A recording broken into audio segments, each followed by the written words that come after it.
You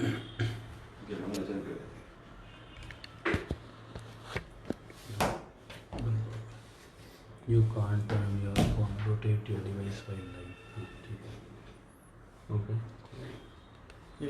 अभी खड़े हैं तो आ रहा है, फिर बैठेंगे तो नहीं आएगा फिर. ये तो इसका थोड़ा नहीं एकदम इतना दिख रहा है तो बाद में इधर आती है थोड़ा ऐसे. मैं कहीं बाहर जाना चाहता हूँ. अटक गया क्या? नहीं हाँ टाइट करो. आ गया. लाइक तो वो नहीं होगा, नहीं ज़्यादा नहीं हो रहा है वो. आगे हाँ. नमो अरहंताणं नमो सिद्धाणं नमो वायरियाणं नमो उवज्जायाणं नमो लोये सप्तसाहूनं ऐसो पंचनमुक्कारो सर्वपावपणासनो मंगलानं च सर्वेसिं परमं हवै मंगलम् परमं हवै मंगलम्. तो इस साइड आ जाइए, इस साइड आ जाइए. फिर आएगा ना तो उधर बैठ जाएगा, डिस्टर्ब नहीं होगा. नहीं इधर आइए, इस साइड आइए. कोई आएगा ना तो उनको बार बार डिस्टर्ब नहीं होगा. सर इस चेयर पे माइक कर सकते नहीं? सर इस चेयर पे समाइक कर सकते हैं? अब तक हमने समाइक कर सकते हैं? कर सकते. हाँ, ये कम है. Very good. हाँ तो दो सामान लिए से ना किया हुआ है तो दो सामान लिए हुए हैं ना. अब तक हमने थोड़ा ये टच नहीं होने देगा, पीछे रखना थोड़ा. यार आजकल तो चलता है मोबाइल वगैरह से रखते हैं.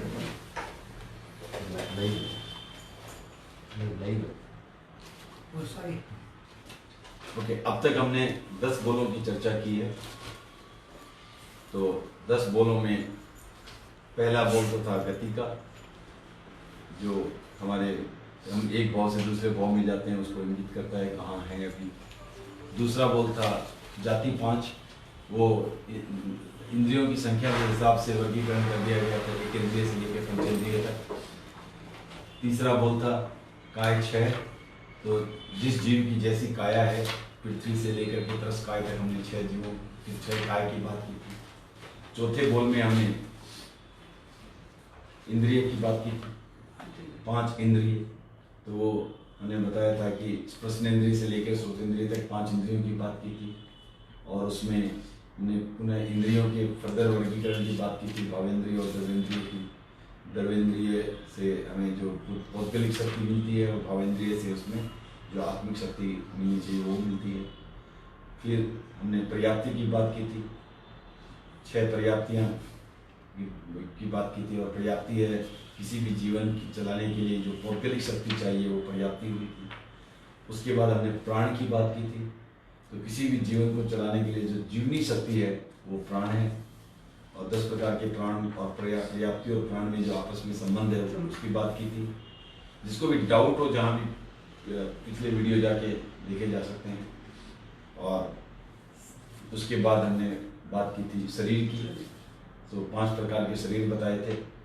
और अंतराल गति में 2 शरीर रहते हैं, तेजस और कार्बन. और सामान्यतया 3 शरीर रहते हैं. और विशेष अवस्था में कभी कभी 4 शरीर भी होते हैं. तो हमारा कौन सा शरीर है?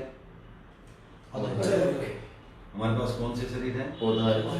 औदारिक, तेजस और कार्बन. सिर्फ औदारिक नहीं, औदारिक, तेजस और कार्बन, ये तीनों शरीर हमारे पास हैं. ठीक है. फिर उसके बाद हमने बात की थी योग की. तो हमने 15 प्रकार के योग बताए थे, मनोयोग, वचन योग और काय. तो मन के 4, वचन के 4 और काया के 7. इस प्रकार 15 योग की बात की थी. उसके बाद 12 उपयोग की बात की थी, 5 ज्ञान, 3 अज्ञान और 4 दर्शन. तो अज्ञान क्या था? अज्ञान was not lack of knowledge but एक मिथ्यात्वी का ज्ञान को जो मिथ्यात्वी जानता है उसे हम अज्ञान कहते हैं. ठीक है. और सम्यक्त्वी जो जानता है उसको ज्ञान कहते हैं.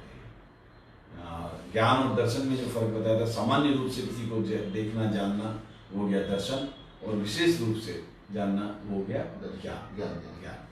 तो इस तरह हमने ये बोल कौन सा बोलता उपयोग का? नहीं फिर 10वां बोल, आखिरी बोल की बात की थी हमने, कर्म। तो कर्म आठ कर्म बताए थे, और कर्म की कुछ जो स्थितियां होती है वो बताई थी। कर्म की स्थिति, उसका उदय, उदीर्णा, इन सब के बारे में थोड़ी थोड़ी बात की थी। तो कर्म में भी 2 प्रकार के कर्म बताए थे मैंने, 4 घाती कर्म, 4 अघाती कर्म। जो घाती कर्म होते हैं वो आत्मा के गुणों का जो है डायरेक्ट उसको क्या करते हैं, या तो आवृत करते हैं, तो आवरक हो गए, आवरणीय, जैसे ज्ञानावरणीय, दर्शनावरणीय, आवरक हो गए, मीन्स कवर करना, ओके। और कुछ हो गए विकारक, डिल्यूट करना, जैसे मोहनीय कर्म है, ठीक है। तो ये एक मिनट, ये अभी जित लाइव है, ये लैंडस्केप मोड में आ रहा है, पोर्ट्रेट में नहीं आ रहा है। यू वांट ट्राई दैट, या फिर जैसे है वैसा रहना है? चेंज कर सकते हो उसको। कवर दिख रहा है। हाँ, लेकिन अब लैंडस्केप में नहीं आ रहा है, स्ट्रेट नहीं आ रहा है। ओके, तो ये हमने बात की थी कर्म। घाती कर्मों में जो कवर करते हैं हमारे आत्मा के गुण को, कवर करते हैं या उसको विकार पैदा करते हैं, जैसे मोहनीय कर्म है, राइट, या अवरोधक होते हैं, जैसे अंतराय कर्म। 3 प्रकार के, राइट।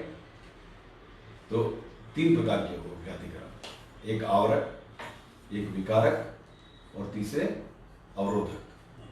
तो आवरक में हो गए आपके ज्ञानावरणीय और दर्शनावरणीय, वो ज्ञान और दर्शन पर आवरण हो गया, और विकारक हो गया मोहनीय कर्म, जो हमारे जो उसमें विकार पैदा करता है, जो सही ज्ञान होना चाहिए, सम्यक में विकार पैदा करता है, वो मोहनीय।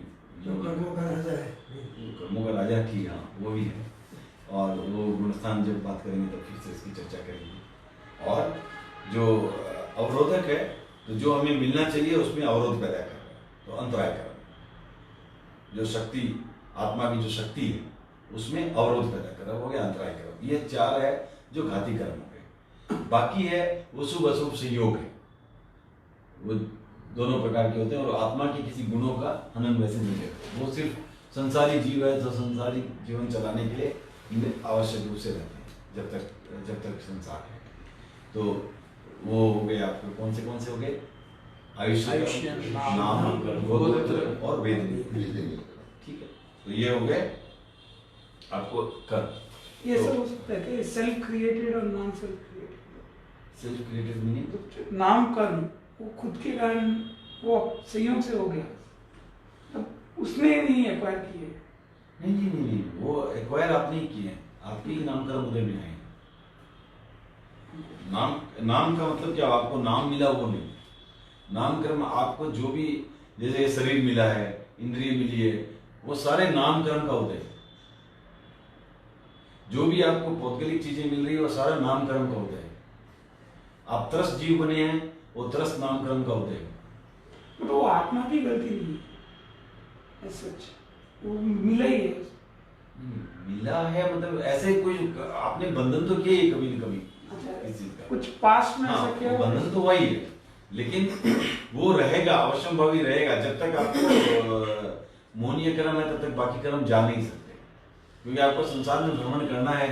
संसार में शरीर की आवश्यकता है, शरीर की आवश्यकता, नाम कर्म के उदय के बिना शरीर नहीं मिलेगा, तो अवश्यंभावी रूप से रहेगा ही रहेगा। उसको कुछ आप नील नहीं कर सकते जब तक कि आपके, तो पहले सीक्वेंस में कैसे कटेंगे वो उसकी बाद में चर्चा करेंगे, कौन से सीक्वेंस में कटेंगे, ठीक है। तो ये था 10। अब हम एक बार रिपीट कर लेते हैं जो हमारा वर्ड्स है, सीक्वेंस। तो पहला वर्ड गति काय, दूसरा प्राण, तीसरा चौथा, पांचवा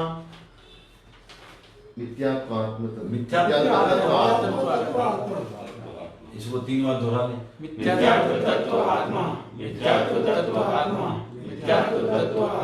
उसके बाद वाला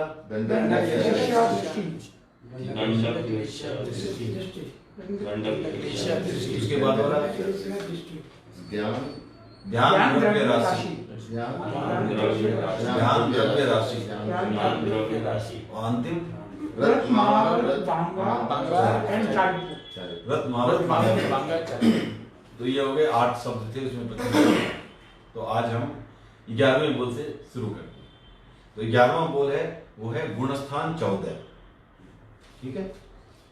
तो जो संसारी जीव है वो इन गुणस्थानों में घूमता रहता है। ठीक है। तो कौन से 14 गुणस्थान बाद में चर्चा करेंगे, वो क्या है और कैसे उसकी परिभाषा है वगैरह, बाद में कितने समय के लिए रहता है उसकी भी चर्चा करेंगे। पहले नाम उनके देखिए। तो पहला है मिथ्या दृष्टि, दूसरा शास्त्रादन सम्यक दृष्टि, तीसरा मिश्र गुणस्थान, चौथा अविरत सम्यक दृष्टि, पांचवा देश विरति, छठा प्रमथ संयत, सातवां अप्रमथ संयत, आठवां निवृत्ति बादर, नौवां अनिवृत्ति बादर, 10वां सूक्ष्म संप्राय, 11वां उपशांत मोह, 12वां क्षीण मोह, 13वां सहयोगी केवली और 14वां अयोगी केवली। तो ये क्या है, गुणस्थान है क्या? जो आत्मिक गुणों का विकास है उसकी श्रेणी को कह सकते हैं गुणस्थान। जो आत्मिक विकास है, आत्मिक गुणों का विकास। यूं तो आत्मा में सारे गुण हैं, लेकिन कर्म की प्रभावना के कारण वो सारे गुण है जो बाहर उभर के नहीं आए, उनका विकास नहीं हुआ है, लेकिन उनका विकास नहीं हुआ। ठीक है ना। तो जो आत्मिक विकास है वो है आपको, उनका नाम है गुणस्थान। इसमें कोई भौतिक विकास की चर्चा नहीं है। आप ऐसे देख करके अच्छी बातें कर रहा है तो वो अच्छे गुणस्थान में होगा, ऐसा नहीं बता सकते। राइट। ये विजिबल आपको जो हो रहा है वैसा ऐसा नहीं बोल सकते। ये ऐसा दिख रहा है कुछ, किसी जैसे आपने देखा कोई सुंदर है, आपने बाह्य आकृति देख के आपने निर्णय कर लिया, वो निर्णय गुणस्थान में ऐसा नहीं है। गुणस्थान है जो आत्मिक विकास की सीढ़ी। तो ये, और यहां पर इसका है जो आत्मा के जितने गुण विकसित है उस आधार पर ये जो है 14 भागों में विभक्त किया गया है। ठीक है। तो पहला है जो मिथ्या दृष्टि गुणस्थान। तो जो मिथ्या दृष्टि है, जिसकी तत्व के प्रति श्रद्धा विपरीत है, उसको जितना, उसके जितने आत्मा का विकास है उसका नाम है मिथ्या दृष्टि गुणस्थान। ठीक है। तो अगर एक अनपढ़ है, वो सिर्फ साइन करना जानता है, तो सिर्फ साइन करना जानता, उसकी अपेक्षा से ये गुण है। वो अनपढ़ है, उस अपेक्षा से नहीं कहा गया। वो मिथ्या दृष्टि है, उस अपेक्षा से नहीं कहा गया। मिथ्या दृष्टि को भी जितना ज्ञान है, उसका जितने आत्मा का विकास है, उस दृष्टि से इसका नाम है मिथ्या दृष्टि गुणस्थान। ठीक है। क्लियर हो गया? ओके। तो दूसरा है शास्त्रादन सम्यक दृष्टि। इसकी चर्चा थोड़ी बाद में करेंगे। तीसरा है मिश्र गुणस्थान। मिश्र में क्या है कि मेरी तत्व के प्रति श्रद्धा एकदम दृढ़ नहीं है, शंकायमान है। तो ये शंका की स्थिति है। कभी ऐसा भी हो सकता है कि किसी एक तत्व में पूरी श्रद्धा नहीं आ रही है, या आ रही है जा रही है, मतलब एक तरह से शंका की स्थिति है। तो ये जो स्थिति है ये हो गया मिश्र गुणस्थान। ठीक है। चौथा है अविरत सम्यक दृष्टि। तो अविरत सम्यक दृष्टि क्या है कि जिसे सम्यक दृष्टि प्राप्त हो, फिर अविरत क्यों कहा, लेकिन व्रत न करता। ऐसे बहुत से लोग मिल सकते हैं जिनको पता है कि क्या सही रास्ता है, लेकिन मैं अपनाने में अपने आप को सक्षम नहीं पाता हूं। मुझे मालूम है क्या सही रास्ता है, बट ठीक है, मुझे मालूम है ट्रैफिक सिग्नल पर रुकना चाहिए, रेड है तो, पर नहीं रुकता। ज्ञान है, लेकिन ज्ञान के अनुसार आचरण नहीं कर पा रहा। तो श्रद्धा है, महावीर के प्रति श्रद्धा है, सम्यक दृष्टि है मेरी, मैं आत्मा में, पुनर्जन्म में इत्यादि इत्यादि विश्वास करता हूँ, पूरी श्रद्धा है, लेकिन मैं कुछ करता नहीं। व्रत नहीं कर रहा, इसीलिए इसका नाम है अविरत सम्यक दृष्टि। ओके, पांचवा गुणस्थान है देश विरति गुणस्थान। तो ये गुणस्थान ऐसा है जो सम्यक दृष्टि के बाद का है, और इसमें क्या है, हम व्रत और अव्रत दोनों रखते हैं। कुछ अंशों में व्रत है और कुछ अंशों में व्रत नहीं है, अव्रत है, ठीक है, पूर्ण रूप से व्रती नहीं है। और ये होगी हम जो श्रावकों की श्रेणी है वो, तो ये हो गई देश विरति गुणस्थान।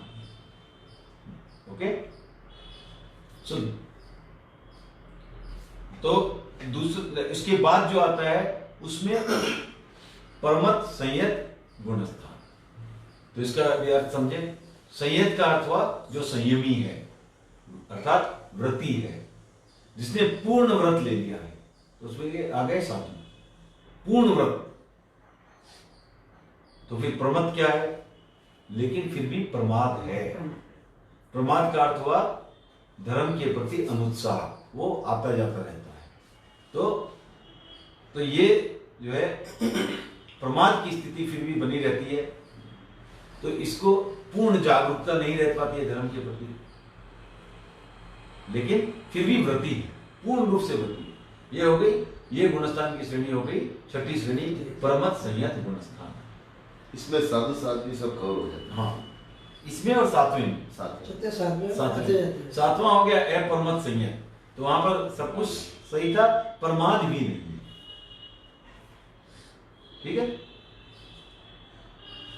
आठवां है जो है निवृत्ति बादर। तो निवृत्ति का अर्थ हुआ जिस चीज से हमें छुटकारा मिल गया। बादर हो गया जो स्थूल है, ग्रॉस। कषाय हो गया पैशंस। सो जो आपको आउटवर्डली दिखने वाले कषाय, क्रोध मान माया लोभ, वो उसमें आपको नहीं मिलेंगे। तो उन्होंने मोटे मोटे कषाय से भी निवृत्ति कर ली, ठीक है। तो इस आधार पर वो हो गए निवृत्ति बादर गुणस्थान। उसके बाद वाला था अनिवृत्ति बादर गुणस्थान। अब इसमें क्या है कि इसमें कहा जाता है स्थूल मात्रा में स्थूल कषाय थोड़ा बहुत बचा है जिसकी निवृत्ति नहीं हुई है। तो ये उल्टा कैसे हो गया था, समझ में थोड़ा सा ये लग रहा है उल्टा कैसे हो गया, लेकिन उल्टा नहीं है। ये है उस अपेक्षा से कि काफी कुछ उन्होंने निवृत्ति पा ली है। अब इतनी, जैसे आपका एक कचरे से भरा हुआ रूम है, आपने एक ब्रॉड लेवल में फर्स्ट वैक्यूम चला दिया, उसके बाद जो कहा आपने क्या कि मोटा मोटी हमने कचरा हटा दिया। अब आपने उसको विशेष प्रयास से फिर से पूरा बाहर करने की कोशिश की है, लेकिन फिर भी थोड़ा बहुत रह गया है।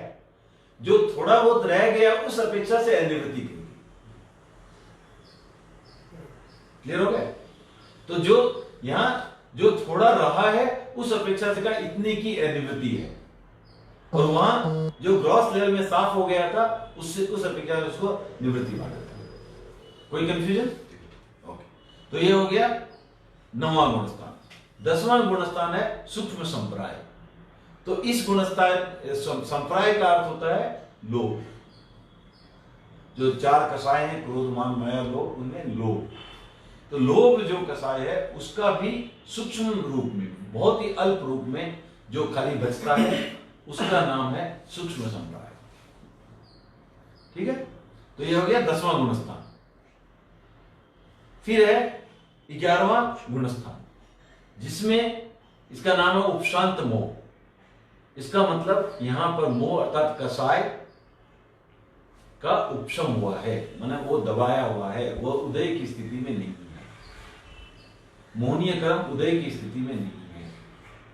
मोहनीय कर्म के उदय से हमें कषाय की उत्पत्ति होती है, वो मोहनीय कर्म वहां पर उदय में नहीं है, अर्थात हमने कषाय को दबा के रखा है। इसका नाम है उपशम।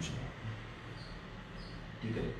क्षीण मोह, इसमें भी कषाय नहीं है, लेकिन अब उपशांत मोह से क्या अंतर है इसमें कि क्षीण मोह में मोह कर्म क्षय हो चुका है ही नहीं, दबाने की स्थिति नहीं है, उपशम की स्थिति नहीं है।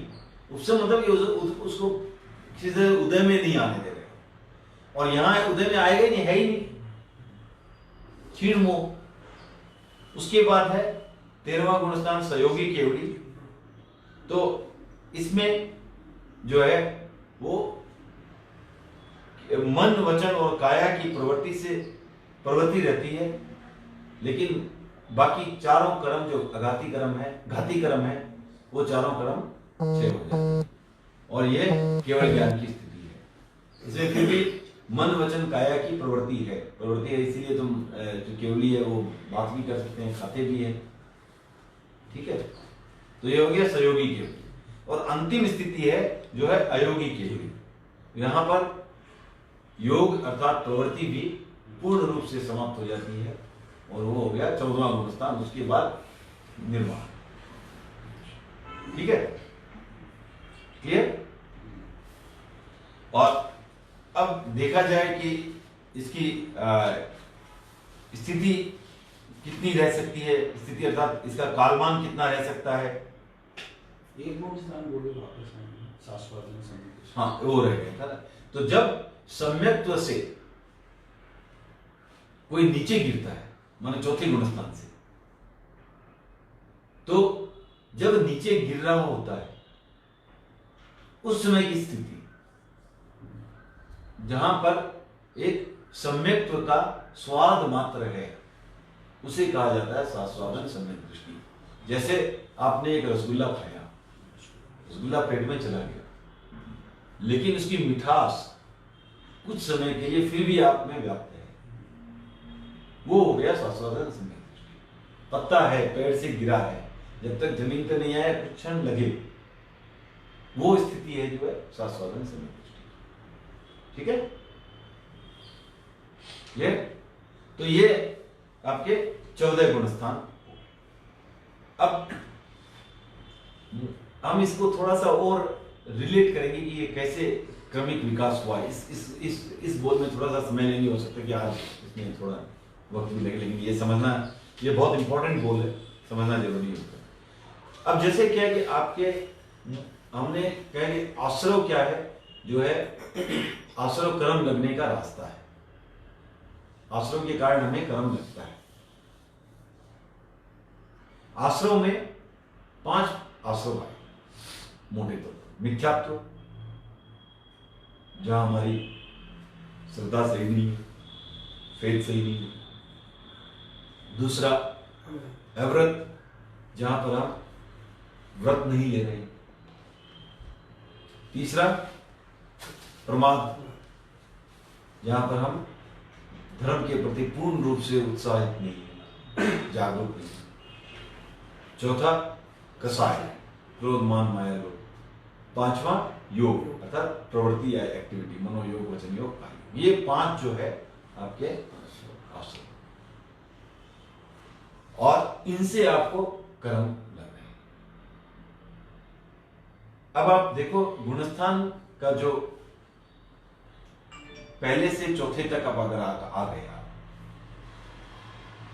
तो आपका मिथ्यात्व गया, सम्यक हुआ, तो आप you are taken care of first ashram, ठीक है। अविरत सम्यक दृष्टि राकेश जी, तो सम्यक्त्व आ गया। सम्यक्त्व का अर्थ मिथ्यात्व का उल्टा हो गया, मिथ्यात्व नहीं, सम्यक्त्व आ गया। तो चौथे गुणस्थान के बाद में सम्यक है, चौथे गुणस्थान में ही सम्यक था, चौथे ऑनवर्ड सम्यक तो पूरे, मतलब सम्यक मतलब बिलीवर है, बिलीव इन राइट फेथ।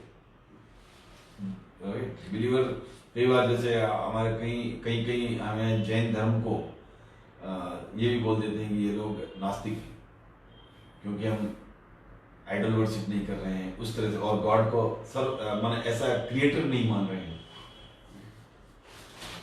तो इसलिए वो अगर उस अर्थ में बिलीवर का यूज तो मैं नहीं करूंगा, बट हमारा यहाँ है कि राइट फेथ, तत्व में श्रद्धा,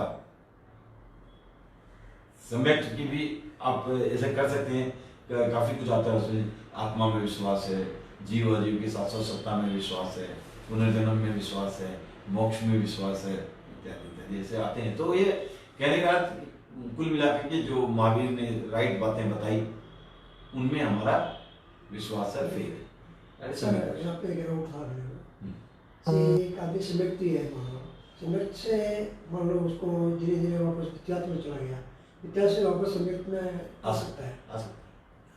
ये तो क्रम चलता रहता है, काफी बार चलता है, जिंदगी में भी क्रम चलता रहता है। चलता रहता है, ये चल वही। और ये तो क्या एक जीवन में भी कितनी बार हो सकता है, ऐसा ये बदलता रहता है, ये स्थिति बदलती रहती है। मेरा एक राणावास में पढ़ता था, बड़ा धर्म ज्ञान में वगैरह में बहुत मतलब डोलते और उसके बाद में फिर वापस कॉलेज में आए, थोड़ा कम हो गया, फिर वापस धर्म ज्ञान में।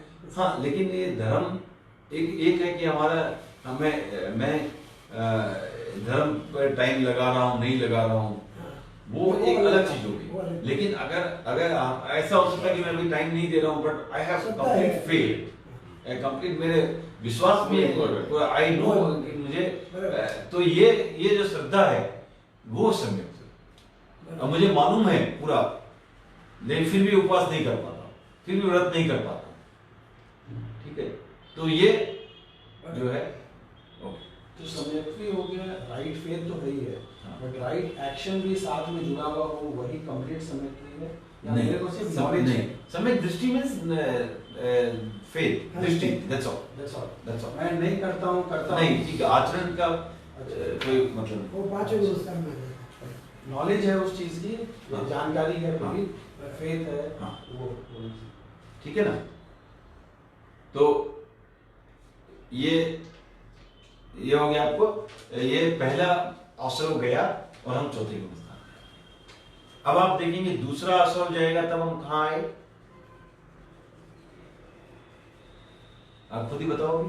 दूसरा आश्रम क्या था? व्रत, अव्रत गया तो क्या हो गया? देशव्रति नहीं, देशव्रति में पूर्ण रूप से अव्रत गया है क्या?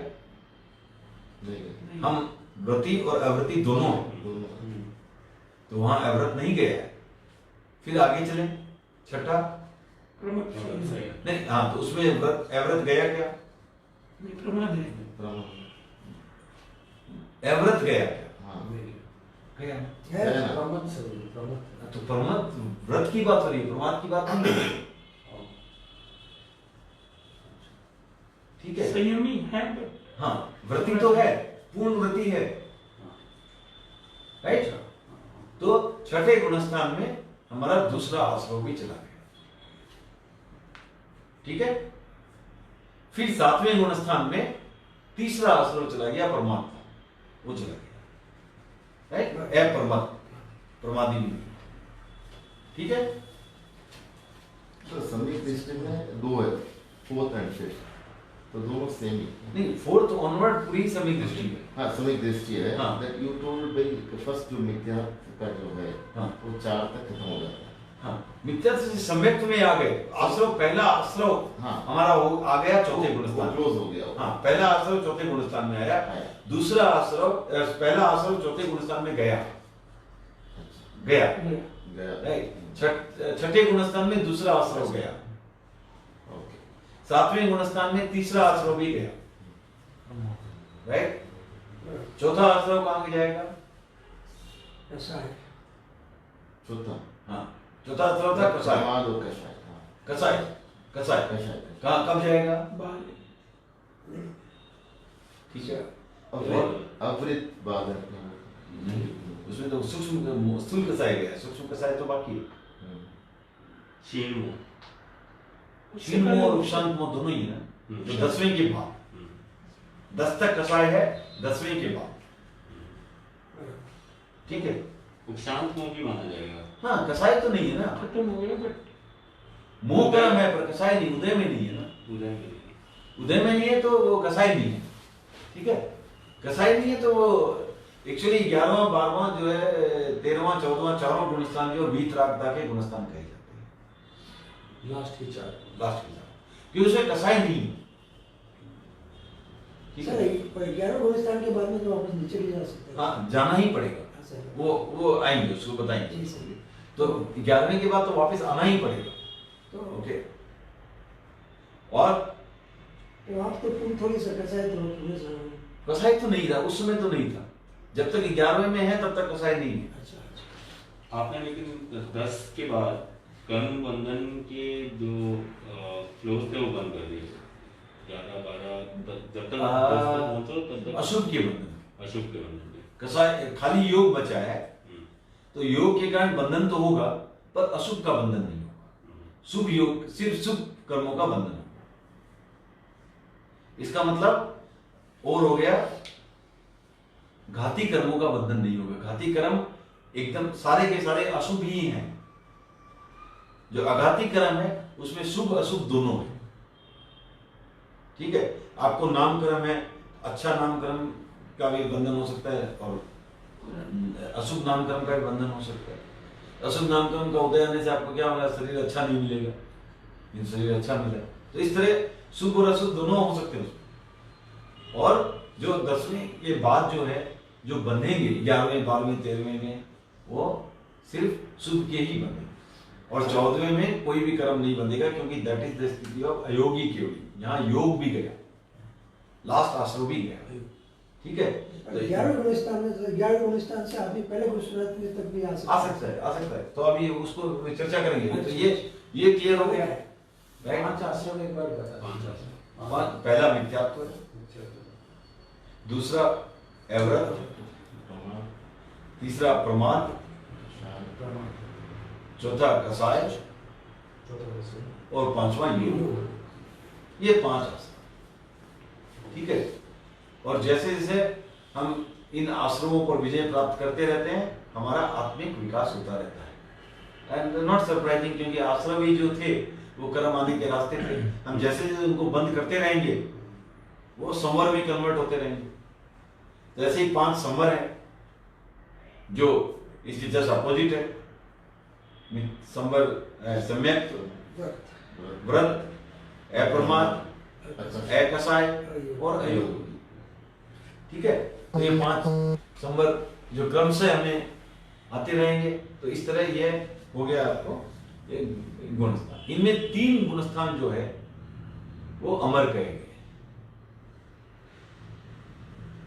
अमर का मतलब जिसमें आदमी के प्राण नहीं हो सकते। 3 गुणस्थान, आदमी के प्राण मृत्यु नहीं हो सकती। मृत्यु नहीं। तो तीसरा, 12वां और 13वां। 12वां और 13वां इजी है समझना पहले, क्योंकि वो एक बार आप 12वें गुणस्थान में आ गए तो आपको उसी भाव में निश्चित निर्वाण होना है, मोक्ष की तरफ। उस गुणस्थान में उसी 12वें तक पहुंच गए तो आपके पास अब कोई बचा ही नहीं है, घाती क्रम बचा ही नहीं है कुछ भी। और सिर्फ अघाती क्रम है, वो भी क्रम से जाएंगे, कुछ करने की वो उनका नहीं हो सकता। तो 12वां, 13वां और 14वें गुणस्थान तक जाकर के वहां से निर्वाण। अयोगी केवली, तो वो बाद में केवली और अयोगी केवली, लास्ट में अयोगी केवली। तो अयोगी केवली में जाके फिर निर्वाण होगा। तो 12वां और 13वां में अटक नहीं सकता। तो ये 2 गुणस्थान हो गए हमारे। इधर तीसरा है जो मिश्र गुणस्थान है, और संदेह की स्थिति में भी जो उसका ऐसा कहा जाता है कि वो प्राण नहीं जाए। प्राण जाते समय वो एक न एक साइड में हो लेगा, चाहे संदेह की कोई तरफ साइड में होगा, कोई न कोई साइड में, ऐसे साइड मिश्र में नहीं होगा। ये 3 गुणस्थान अमर। तो 2 ये और तीसरा, 12वां, 13वां। ठीक है ना। बात आती है उपशांत मोह। तो उपशांत मोह में क्या है, आपका मोह कर्म उदय में नहीं लेकिन था। ठीक है ना। अब ऐसा है, आपने कोई लोन लिया है, अभी उसकी EMI नहीं चल रही, लेकिन क्या EMI कभी आएगी उसकी, या सदा के लिए कैंसिल होगी? ट्रांसफर होते ही 12 में चले जाएंगे। नहीं, वो वहां से नहीं हो सकती। इसका मतलब EMI आएगी, अभी नहीं।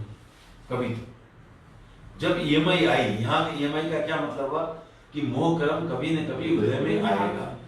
अब जैसे ही मोह कर्म उदय में आया, क्या होगा? क्यों? क्योंकि कसाय पैदा हो गया। मोह कर्म उदय आना ही मतलब कसाय। जैसे ही कसाय पैदा हुआ मैं नीचे आऊंगा ही, क्योंकि वो जहां भी आप है, राइट। और ऐसा भी होता है कई बार तो कि यहां से निकल करके सीधा फर्स्ट गुणस्थान तक चला जाए वापस, ठीक है ना।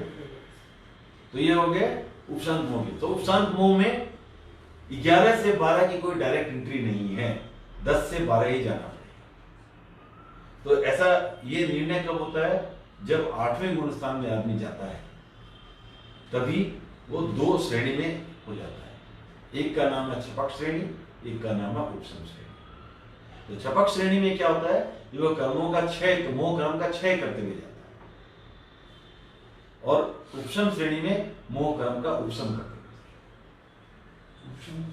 दबाना, उदय में नहीं आने दे रहा प्रयास। तो ये इस तरह से आपको इनमें फर्क है। तो जो उपशम श्रेणी में है वो निश्चित ही आपको वापस उसको नीचे आना ही पड़ेगा, कुछ उपाय नहीं। छपक श्रेणी वाला आना पड़ेगा। तो जो छपक श्रेणी में गया 10 में, वहां से सीधा फिर 12 में, 11 में नहीं है। So there is no route from 11 to 12. नीचे ही प्लस उदय में आना ही है उनको कर्म। आना ही है, था तो नीचे जाने पड़ेगा। लोन तो था, हाँ। EMI अभी शुरू नहीं है, वो आएगी आएगी, क्या उपाय नहीं है, आएगी, ठीक है ना। और सबको 11वां आना जरूरी नहीं है, नहीं डायरेक्ट भी जा सकते हैं। शपथ श्रेणी से वो डायरेक्ट डायरेक्ट, ठीक है ना। तो ये हो गए 14 गुणस्थान। इसमें एक और चीज जो आती है कि मोह कर्म जो है उसको कर्मों का राजा भी कहते हैं। क्यों? क्योंकि आप देखो 12वें तक सिर्फ मोह कर्म का प्ले है।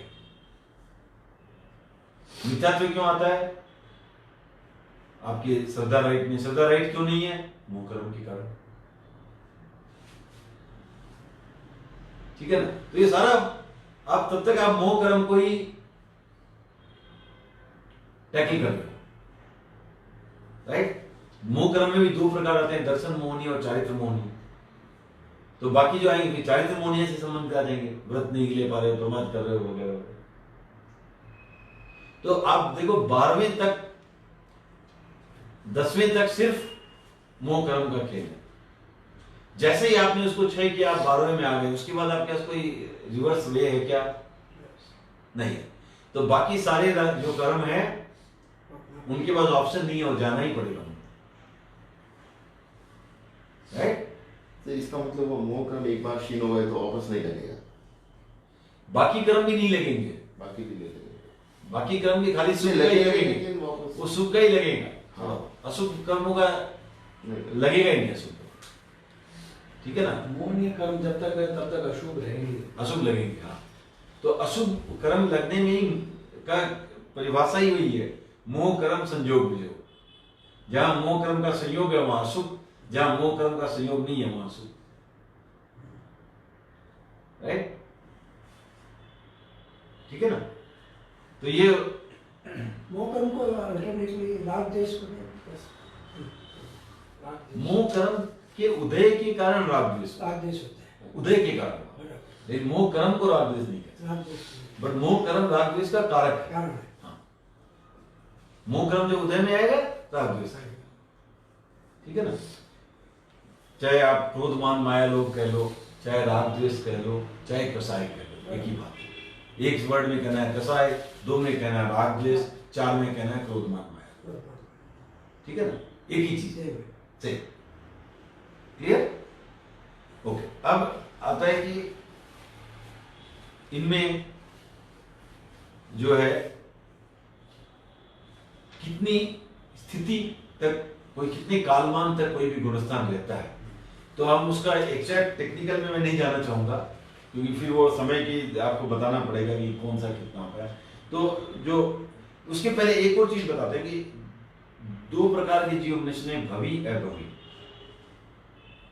भवी जीव जो होते हैं उनमें मोक्ष जाने की क्षमता है, जाएंगे तो कह नहीं सकते। अभवी जीव है उनमें मोक्ष जाने की क्षमता ही नहीं है। एक्चुअली क्या होता है कि अभवी जीव जो है वो कभी भी प्रथम गुणस्थान के बाहर नहीं निकल सकता, वो हमेशा मिथ्या दृष्टि ही रहेगा।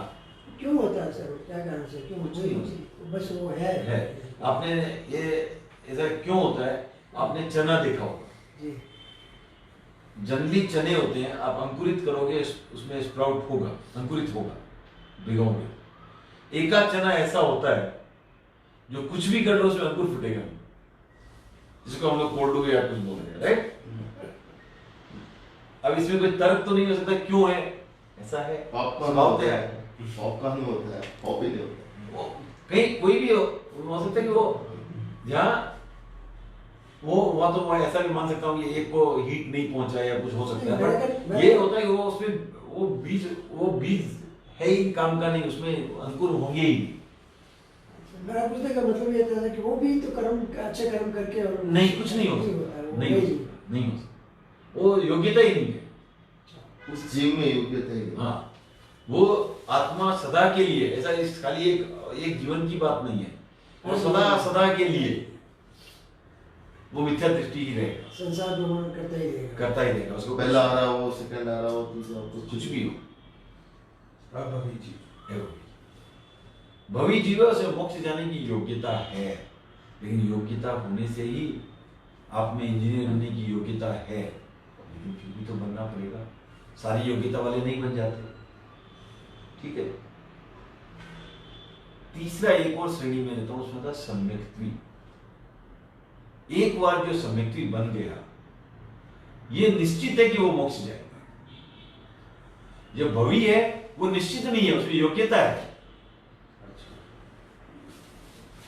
ये हो गया, आपको निश्चय हो गया कि आप मोक्ष आपका हो गया, इसलिए सम्यक्त्व का इतना बड़ा महत्व है। एक बार सम्यक्त्व आ गया मतलब मोक्ष निश्चित है। कितने सालों में?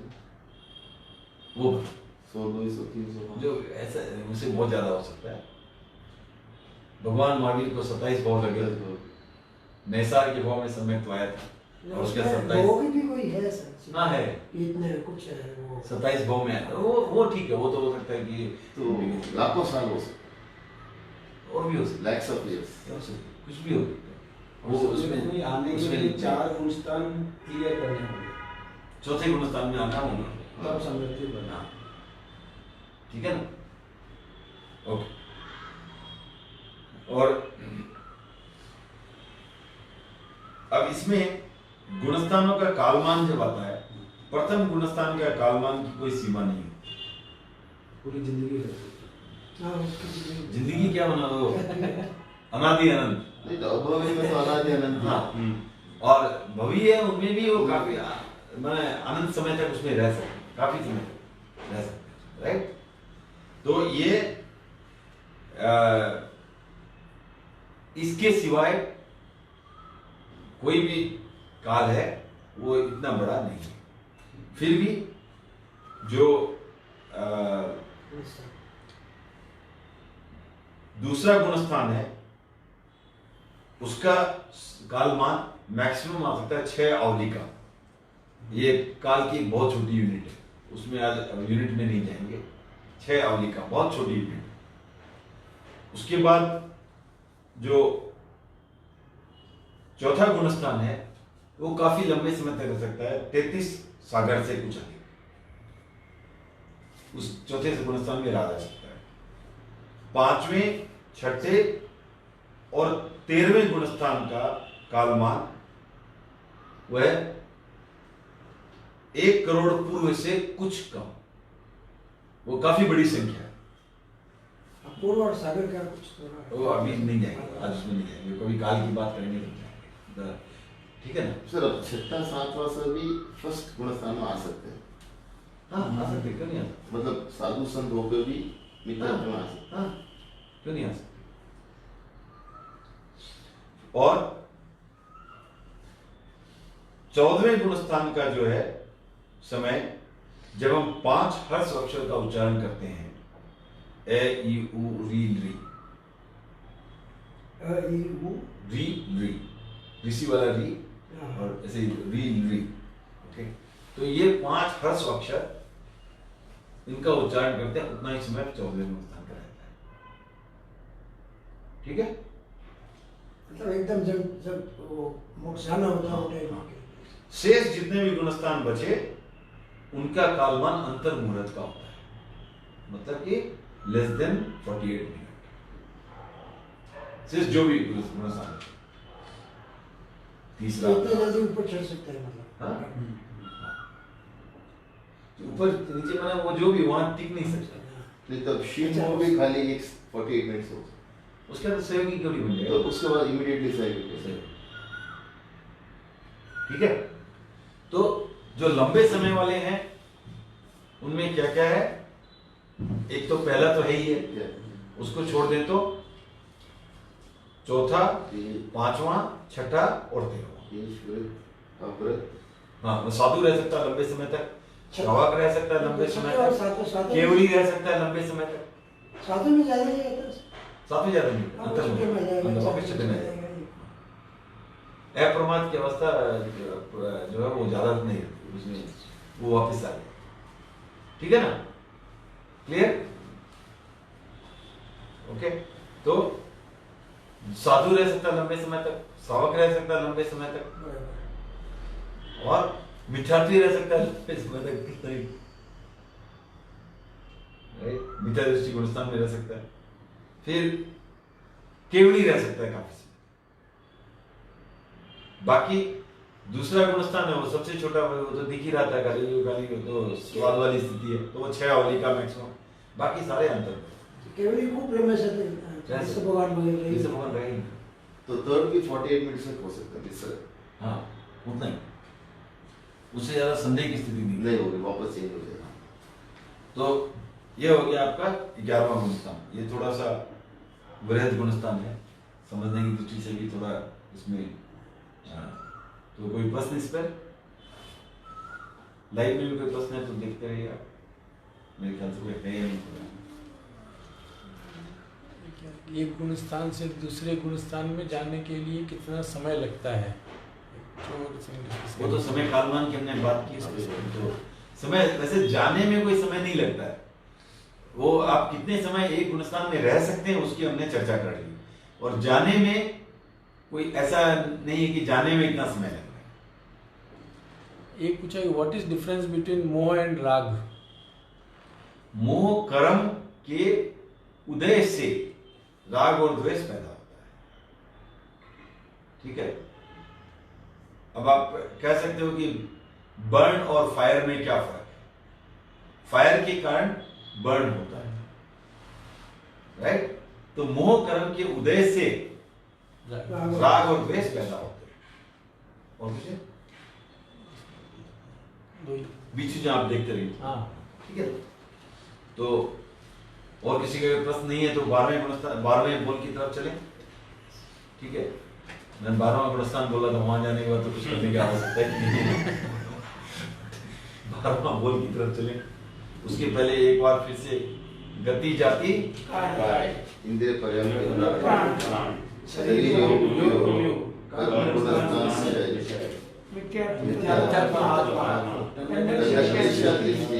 ध्यान द्रव्य राशि, ध्यान द्रव्य राशि, व्रत भांगा का बोल कौन सा है? लास्ट नहीं, 23 24 व्रत भांगा चारित्र 25वां। अच्छा, भांगा अलग चारित्र अलग है। ओ ठीक है ना, 24 भांगा का 24। ध्यान का बोल कौन सा है? सीक्वेंस आओ अभी, 4 तो सीक्वेंस मालूम ही है, अभी चौथी कर रहे हैं, 5वीं सीक्वेंस कौन सी? मिथ्या तत्व आत्मा, तो 15 खत्म, उसका दंडक लेशा दृष्टि 18 खत्म, 19 ध्यान द्रव्य राशि। हाँ 90 90 19 18 दृष्टि। दृष्टि आ गई। ठीक है ना, इस तरह आप लोग वर्कआउट नहीं कर रहे, लग रहा है मेरे को, डेली भूल जाते हैं।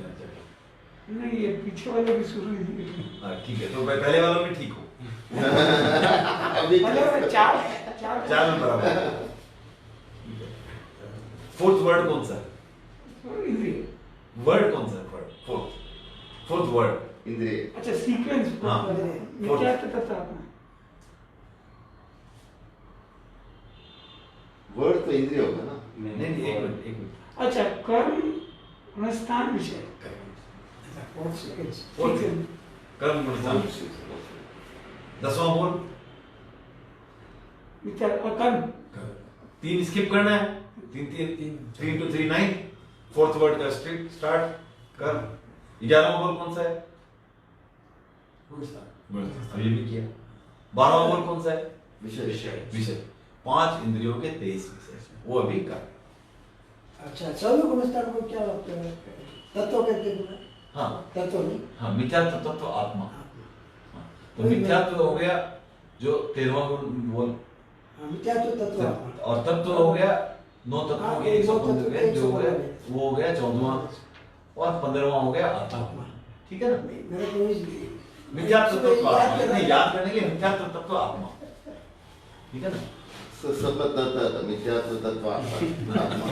वॉकिंग करते करते याद कर मिथ्या तो तत्व आत्मा।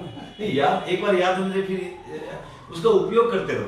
बराबर है। दिन में 2 बार उपयोग करो तो हार्डली 2 मिनट लगना है। कोई 2 चीज रैंडमली सोच के कुछ करो, ठीक है ना? तो बराबर याद रहता है। बराबर याद रह जाएगा। ओके, अब है 5 इंद्रियों के 23 विषय। तो विषय क्या है? इंद्रियों का जो कार्य क्षेत्र है उसे ही कहते हैं विषय। ठीक है? तो स्पर्शेंद्रिय का जैसे विषय है स्पर्श, श्रोतेंद्रिय का विषय है शब्द, राइट? तो चक्षुरेंद्रिय का विषय है रूप। चक्षु का वर्ण एक देख सकता हूँ ना मुझे। फिर घ्राणेंद्रिय का विषय हो गया गंध, सुगंध, दुर्गंध, गंध। हाँ, और रसनेंद्रिय का विषय है स्वाद, रस, राइट? ओके, अभी श्रोतेंद्रिय के 3 विषय हैं उसके। तो अभी क्या करके के सबको अलग अलग बांट दिया गया। ठीक है? तो इसमें श्रोतेंद्रिय के 3 विषय, जीव शब्द, अजीव शब्द और मिश्र शब्द। ठीक है? तो ये हो गया जो शब्द जीव से के जीव के कारण उत्पन्न होता है, राइट? जीव से जीव के लगने से या किसी तरह से उत्पन्न होता है, वो हो गया जीव शब्द। जहां जीव और अजीव का मिश्रण हो गया, जैसे ये टेबल को ये हो गया मिश्र शब्द।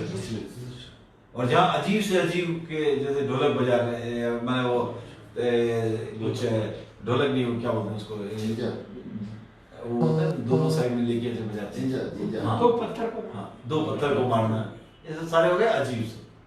तो इस तरह से पत्थर तो जीव है ना।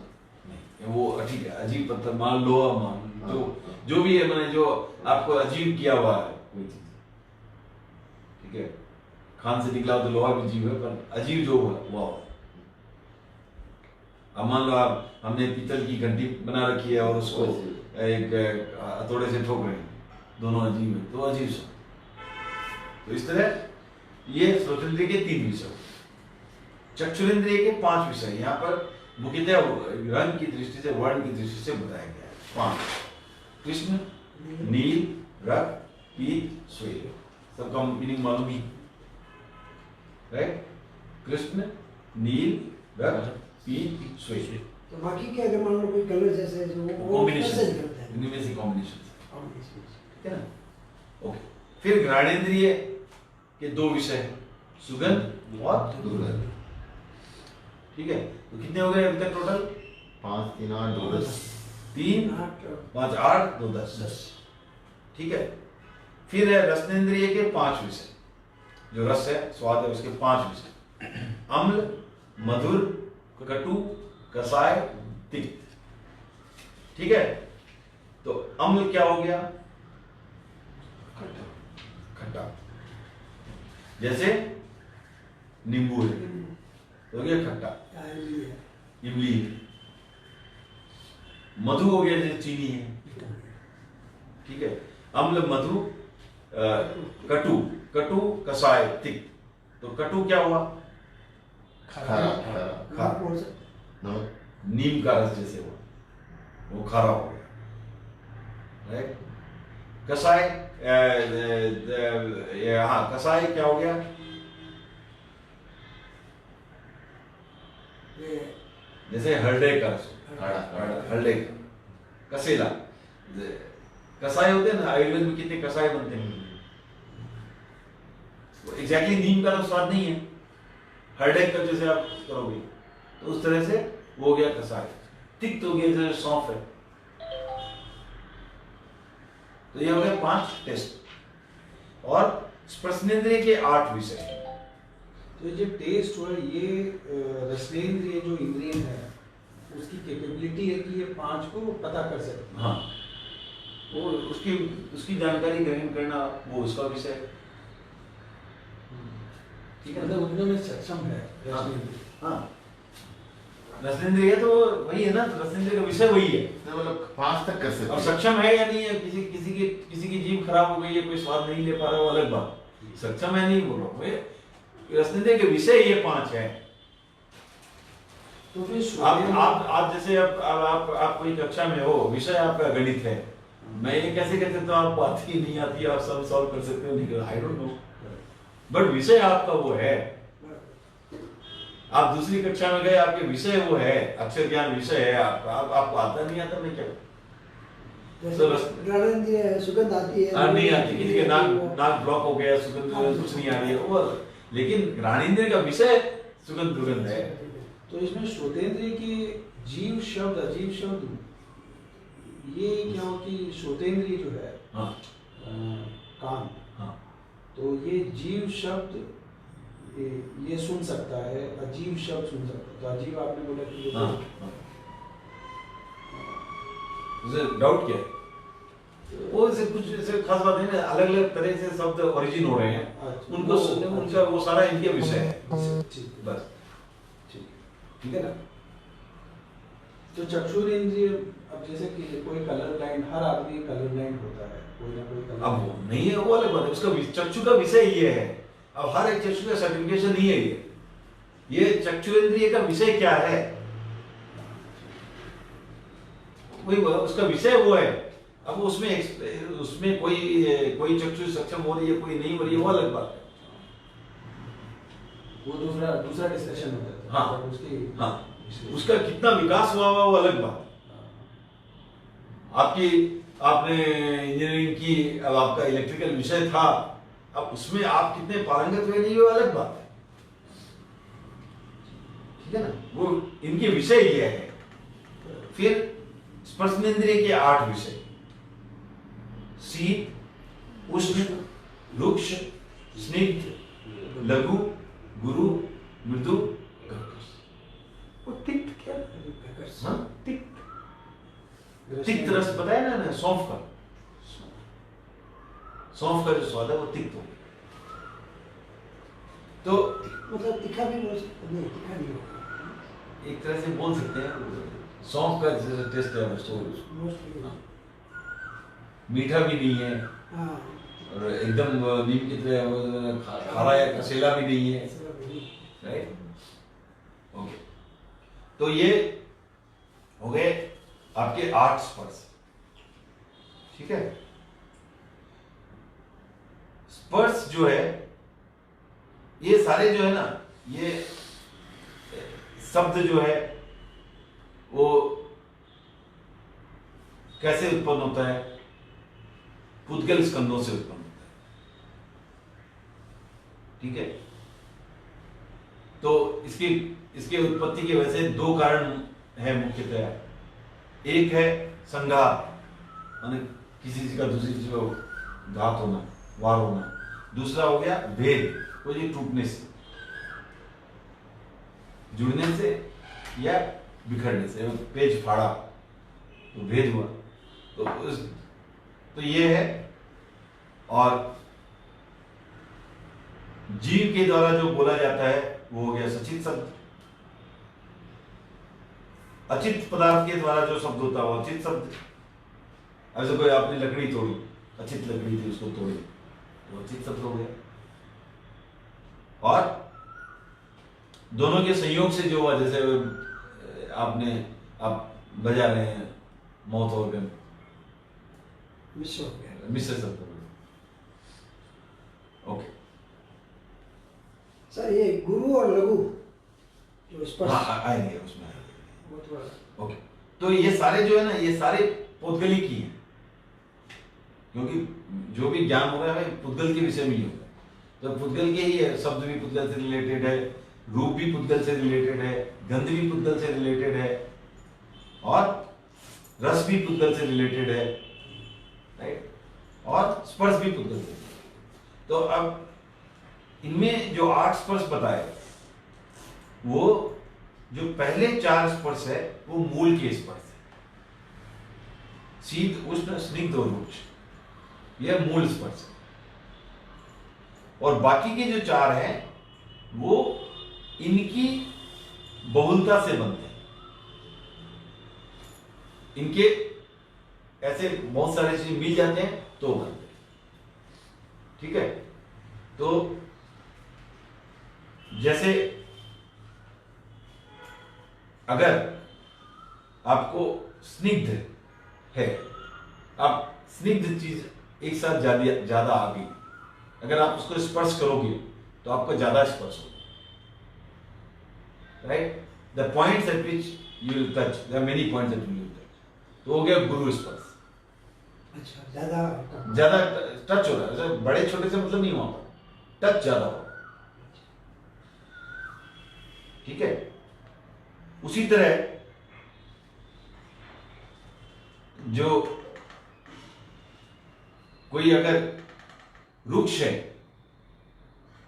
राइट, वृक्ष को अगर आप वृक्ष के एक साथ बहुत ज्यादा आ जाएगा तो आप टच करोगे तो हर पॉइंट पर टच नहीं करेगा, क्योंकि अप्स एंड डाउन बहुत है उसमें, अनड्यूलेशन से, तो हो गया लघु स्पर्श। अब जैसे आप उसको ऐसे ही देखना है तो आप डेनिम का कपड़ा और सिल्क का कपड़ा ले लो, अब उसको टच करो आप, तो silk touch will be bigger touch than the denim touch, वो रुक्ष है, ये स्निग्ध सिल्की, ठीक है ना, क्लियर हुआ, राइट। तो आप कई कई कई तरह से इसको समझ सकते हैं, बट ये हो गया गुरु और लघु। जहां पर आपको उष्ण और रुक्ष ये 2 रहेंगे वो हो जाएगा कर्कश स्पर्श, और जहां शीत और स्निग्ध ज्यादा रहेंगे वो हो जाएगा मृदु स्पर्श, ठीक है। तो ये हो गया आपको स्पर्श। अब जो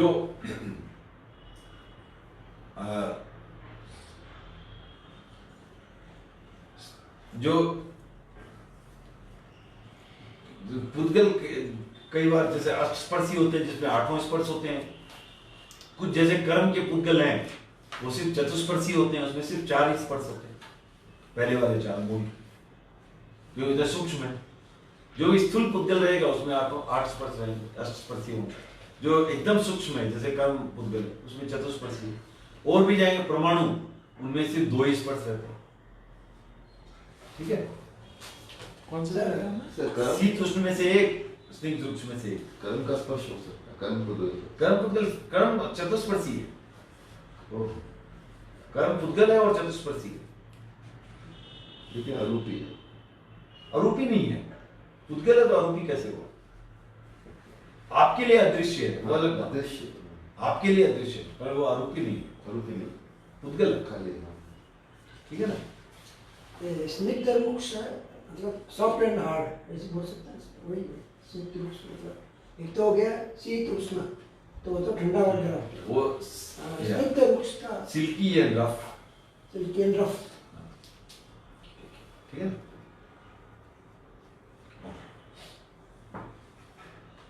ओके,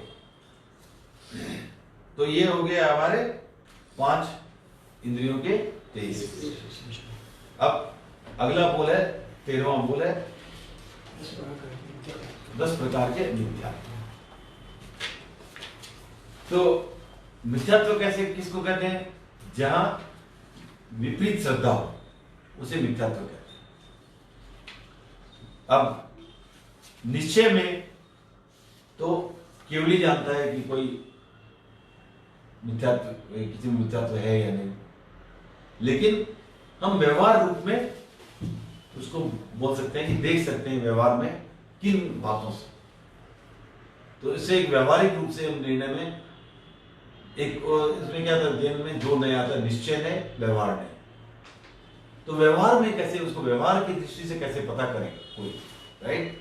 तो निश्चय में तो हम नहीं बता सकते, डेफिनेटिव आंसर तो हम नहीं दे सकते, वो केवल ही जानते हैं, बट हम एक व्यवहार नए से इसको बता सकते हैं। तो उस तरह से 10 प्रकार के मिथ्यात्व कहे गए हैं, ठीक है। तो जैसे धर्म को अधर्म समझना और अधर्म को धर्म समझना, ये 2 हो गए, राइट। धर्म क्या हुआ, जिससे हम आत्मा की उन्नति करें, आत्मा का विकास करें, वो हो गया धर्म। अब कोई उनको उन बातों को बोलता है ढकोसला है, राइट। या कोई अधर्म का काम कर रहे हैं उसको बोल रहे हैं कि ये तो धर्म का काम है, तो वो हो गया मिथ्यात्व। धर्म को अधर्म समझना, अधर्म को धर्म समझना। फिर मार्ग को कुमार्ग समझना और कुमार्ग को मार्ग समझना। तो मार्ग यहाँ क्या है, ज्ञान दर्शन चारित्र मोक्ष के मार्ग की बात कर रहे हैं।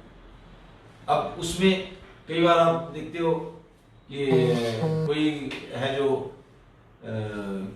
मार्ग को कुमार्ग बताना शुरू कर देता है। कोई तप कर रहा है, उसको ऐसा ये कोई धर्म है क्या, ये कोई मार्ग है क्या।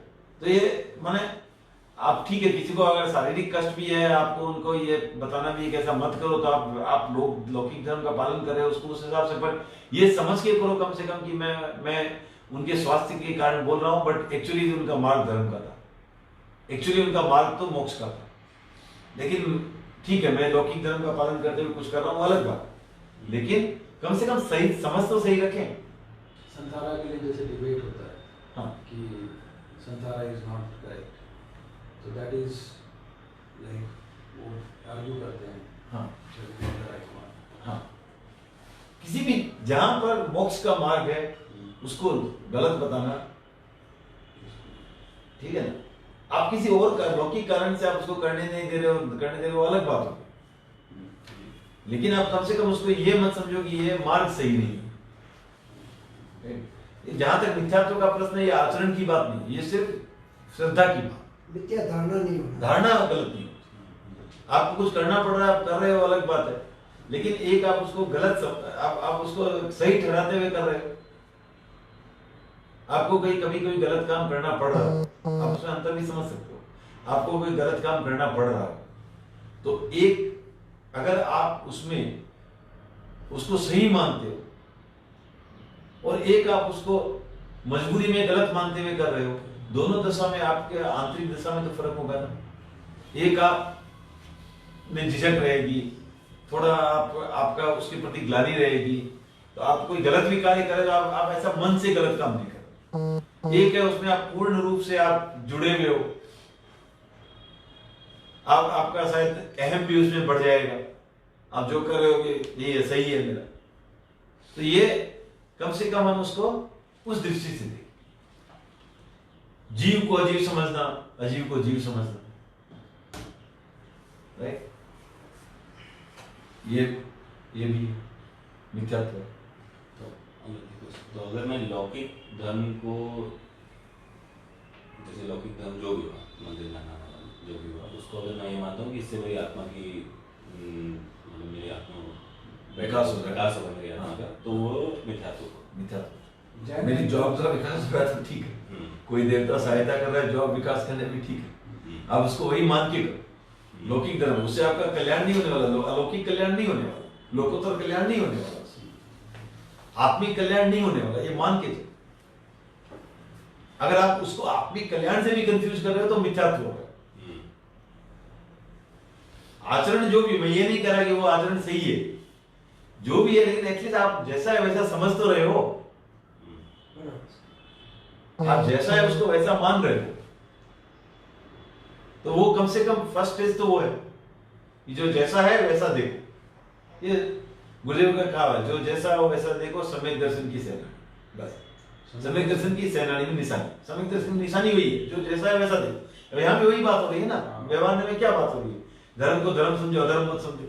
तो मिथ्यात्व क्या? धर्म को अधर्म समझना, अधर्म को धर्म समझना, मार्ग को कुमार्ग समझना, कुमार्ग को मार्ग समझना, जीव को अजीव समझना, अजीव को जीव समझना, साधु को असाधु समझना, असाधु को साधु समझना, ठीक है?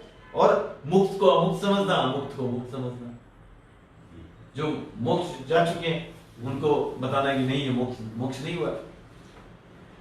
अब जैसे अगर हम जैसे कई बार होता है, हाँ, महावीर भगवान का मोक्ष में वो उनके वो एक शिष्य था ना, गोसाल, हाँ, पर वो इसका नहीं है, वो नहीं मतलब नहीं इसका, क्योंकि उस समय तक महावीर मुक्त नहीं है। नहीं, उस समय तक नहीं है। जब वो भगवान थे, मतलब कि इन सेंस की वो केवली थे, तीर्थंकर थे, हाँ केवली थे, तीर्थंकर थे, तो तीर्थंकर थे, बट वो उस समय तक सिद्ध नहीं हुए। तो उनको क्या नहीं हुआ है। हाँ, उनको इंद्रजालिया बताता था, बोला सही में तो मैं भगवान हूँ, ये तो इंद्रजालिया है, बहरूपिया है। तो इस तरह की बातें करते थे। तो ठीक है वो, लेकिन वो कम से कम जो भी है सही तो उसकी भी समझ नहीं थी, मिथ्यात्व तो सही। वो थोड़ा स्टोरी आप बता सकते हैं, तभी क्लियर हो जाएगा। मुक्त को हाँ, वो अब जैसे नहीं, स्टोरी इसमें कैसे नहीं, गोसालक वाली तो वैसे नहीं थी ना, गोसालक वाली मुक्त की नहीं थी, गोसालक वाला तो वो खाली वो फैला रहा था, उसको अपना साम्राज्य फैलाना था। तो महावीर को बैड माउथ करता था, बोलता था वो तो बहरूपिया है, वो भगवान नहीं है, वो न तो ये क्या है, वो कुछ भी नहीं है, नहीं हुए, वो नहीं है, मतलब उनको कोई भी, उनको मैं I am everyone, I am everything, I am everybody, लेकिन जो भी है मैं हूँ। तो वो उस तरह की बातें करता था, तो वो भी मिथ्यात्व। अब जैसे आप ले लो, अगर एक तरह से अगर हम अवतार की बात करते हैं तो वो एग्जाम्पल का मिथ्यात्व, क्योंकि जो मुक्त हो गया तो वापस आएगी, क्या वापस जन्म ले सकता है? नहीं ले सकता। तो फिर अवतार कैसे ले? अगर हम बोलते हैं कि भगवान अवतार लेता है तो मिथ्याचार है।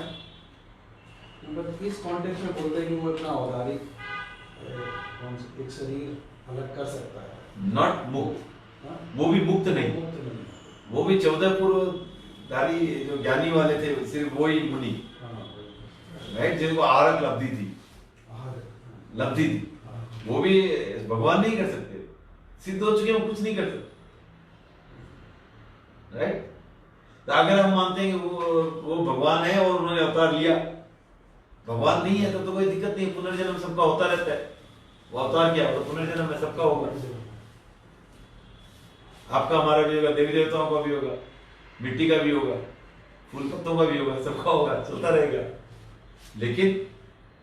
लेकिन जो सिद्ध हो चुके हैं, मुक्त हो चुके हैं, उनके अगर हम अवतार की बात करें, आगे कोई ऋषभ देव के अवतार की बात करता है, महावीर के अवतार की बात करता है, अलंकार दृष्टि में अलग बात है, वस्तु स्थिति में अगर बात करता है कि आज महावीर का ये कोई अवतार है, चाहे भिक्षु को भी कह लो महावीर के अवतार है, गलत है, राइट।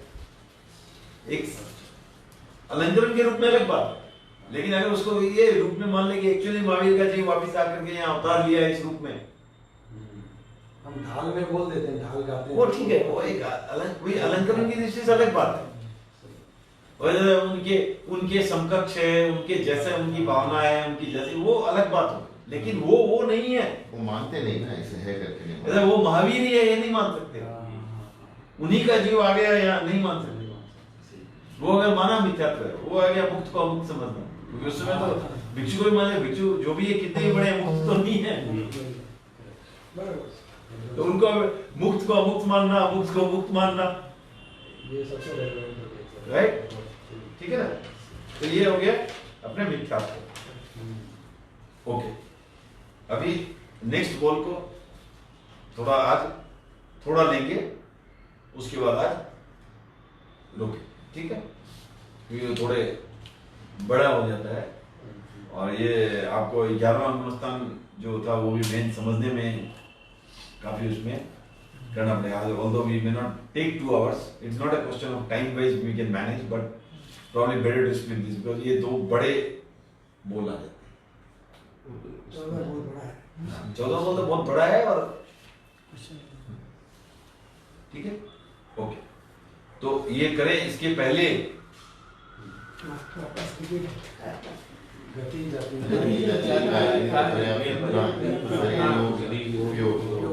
कर्म गुणस्थान से आत्मा दंड क्लेश दृष्टि ध्यान द्रव्य राशि और ध्यान द्रव्य राशि 5 और बोले सभी ध्यान द्रव्य राशि उसके बाद दंडक और नहीं महाभारत 21वां बोल कौन सा है? कौन सा वर्ड आएगा? 7वां वर्ड कौन सा है? नहीं, ध्यान राशि तो 21वां बोल क्या राशि? ठीक है। 8वां बोल योग योग, ठीक है। थर्ड वर्ड यूज वही करना है। शरीर योग, हाँ, योग। शरीर योग। पहले वर्ड से जाए फिर उसके हाँ, उसमें जाए। तीन ऐसे करें तो बाद में हो जाएगा अपने आप, बट एक बार शुरू से करोगे तो ऐसा इजी रहेगा। जिनको अच्छी तरह 25 बोल समझ उनको अब 17 में बोल ध्यान नहीं रहता है ये वो वापस चिताते 1 से 2 3 4 5 तो इसमें इजी हो जाता है। पर 25 बोल को याद रखना है तो ये वर्ड के बाद इसका जो ट्री स्ट्रक्चर है एक वो भी जरूरी है ना। नहीं वो तो अब गति 4 हाँ वो 4 वाला वो भी याद रखना। हाँ वो तो जरूरी है, वो तो करवाए, वो भी आपको बता ही रहे हैं ना चार, तो वो आप याद करना ही पड़ेगा उसको। लेकिन कई बार क्या सीक्वेंस नहीं आती है। अब चार गति ये तो जनरली लोग बता देंगे, अब पांच जाति है, एक इंद्रिय से पंचेंद्रिय बता देंगे, लेकिन अब जाति का बोल दूसरा है, ये थोड़ा कई बार ध्यान में नहीं रहता। अब राशि 2 जीव राशि अजीव राशि सब बता देंगे, राइट। लेकिन 21वां बोल राशि का है, वो उसमें कंफ्यूजन हो जाएगा, ठीक है ना। तो ऐसा कुछ बड़े बोल है, बाकी बोलों में ऐसा वो दिक्कत नहीं है इतनी। अब जैसे आपको इंद्रिय 5 थी, उसमें भी इतनी दिक्कत नहीं है। शरीर भी जनरल लगभग याद हो ही जाते हैं, तो मैंने वो कर्म के नाम भी लगभग याद रहते हैं लोगों को। एक आधा टकता है तो वो ठीक है, वो 2-4 बार फिर याद करने से आ जाएगा। लेकिन मेन हमारा उद्देश्य याद, एक तो सीक्वेंसिंग सही रहे, दूसरा एक बोल आते ही उसका एक ब्रॉड रूप में हम समझे कि ये क्या बात कर रहे हैं। एकदम डिटेल तो नहीं हो पाएगा इन 5-6 क्लासों में, बट एटलीस्ट एक ब्रॉड हम समझेंगे ये क्या चीज की बात कर रहे हैं, इसीलिए याद हो जाता है। राइट। ओके, तो नेक्स्ट बोल है 14वां बोल, 9 तत्व के 115। तो तत्व क्या है पहले तो ये समझे।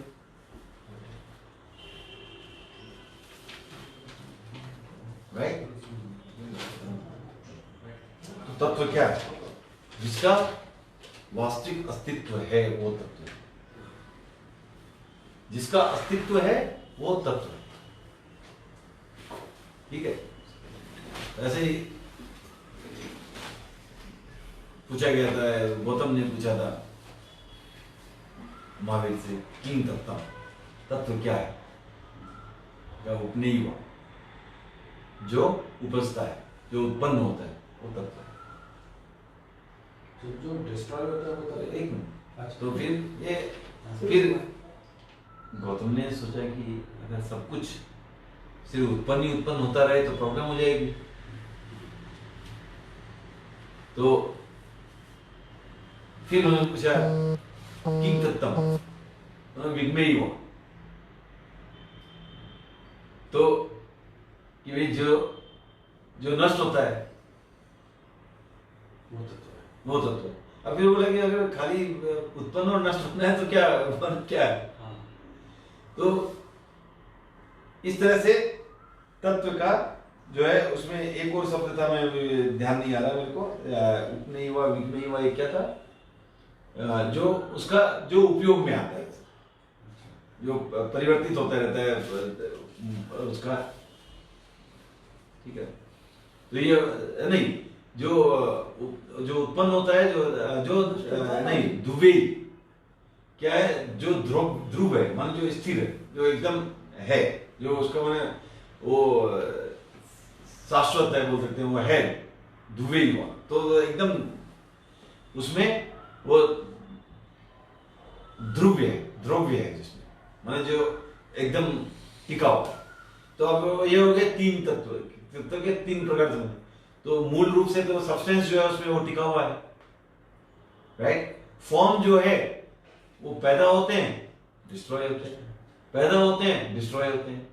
तो ये फॉर्म चलता रहता है, मोड, द्रव्य और पर्याय चलता रहेगा, लेकिन द्रव्य के रूप में वो सब्सटेंस थी एक ही द्रव्य उसमें।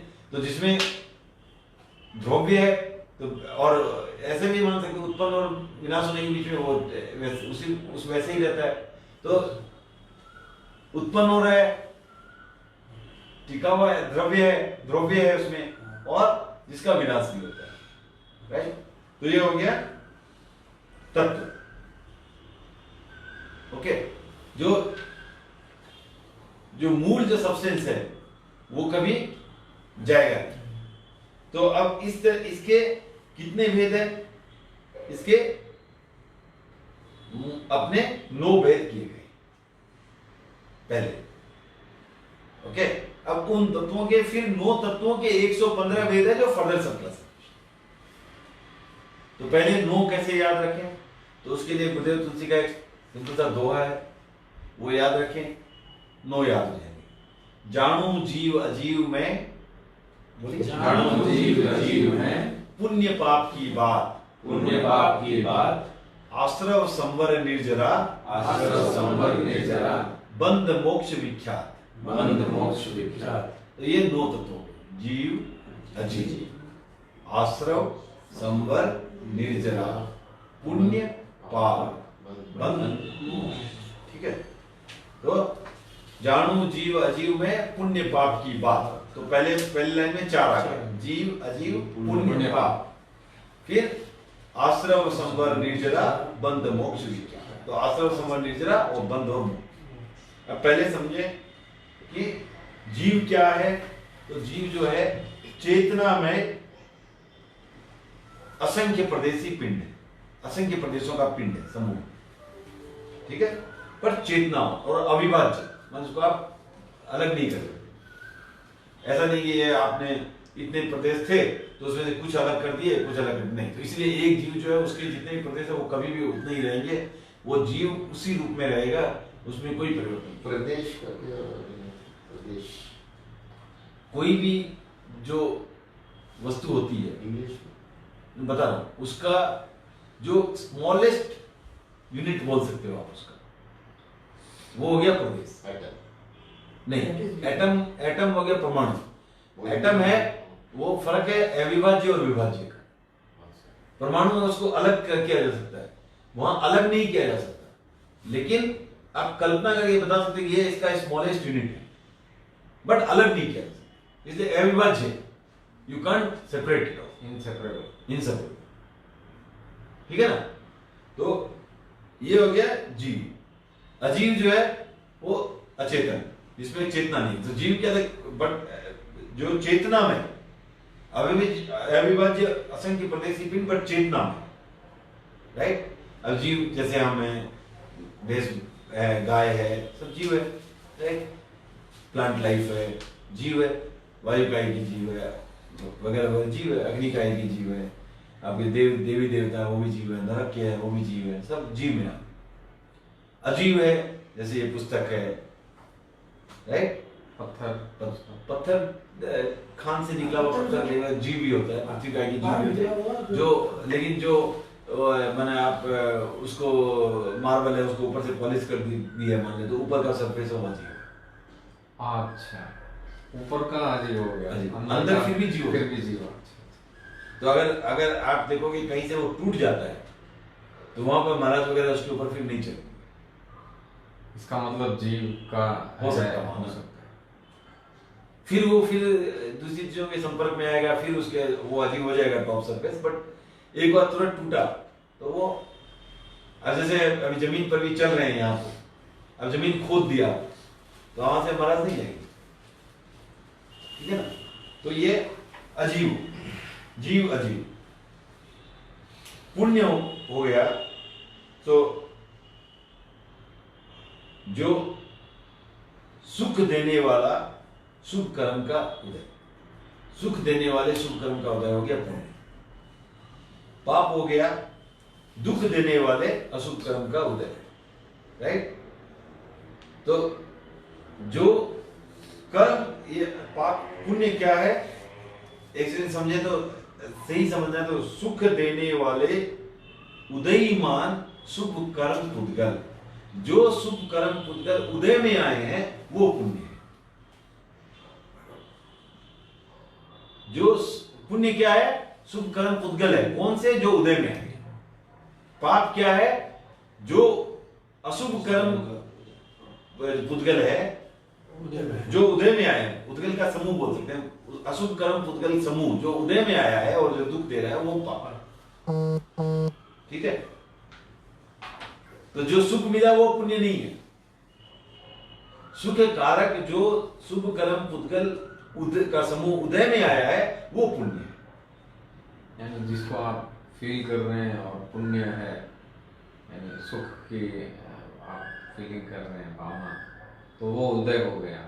नहीं, वो उदय में तो आया, उसके कारण आप फील कर रहे हो सुख, हाँ, वो अलग बात है। वो उसका रिजल्ट है, वो पुण्य नहीं है। पुण्य का रिजल्ट है कि आप अच्छा फील कर रहे हो।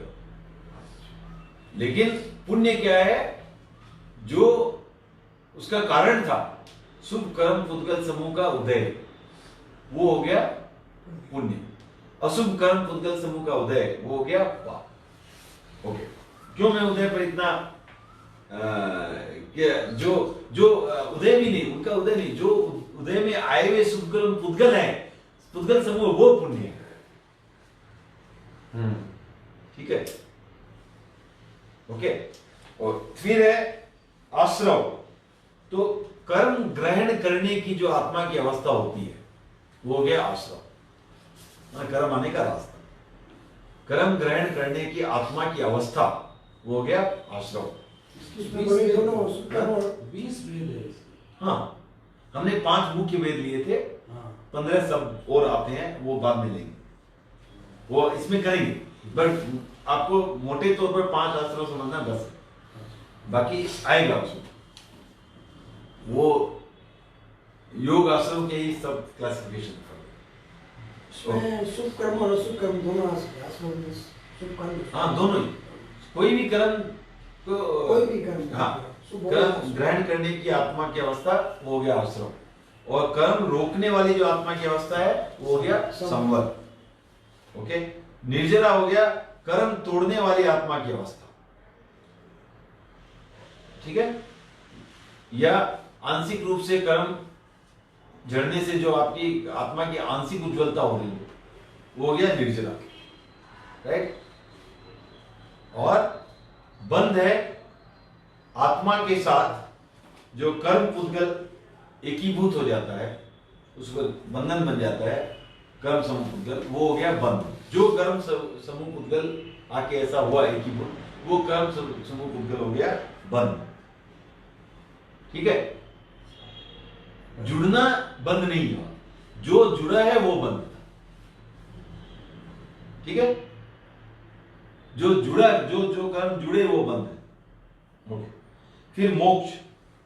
तो जो आत्मा का अपने स्वरूप में प्रकटीकरण, पूरे कर्म बंद हट जाने के बाद जो है वो हो गया मोक्ष। तो ये 9 प्रकार के जीव है। ओके, अब पहले ये समझ लें कि इनमें भी मुख्य रूप से हमने सुना होगा कि संसार में 2 ही तत्व हैं, जीव और अजीव। अभी हम 9 की बात कर रहे हैं, ठीक है ना। हमने 2 की बात की, अब 9 की बात कर रहे हैं।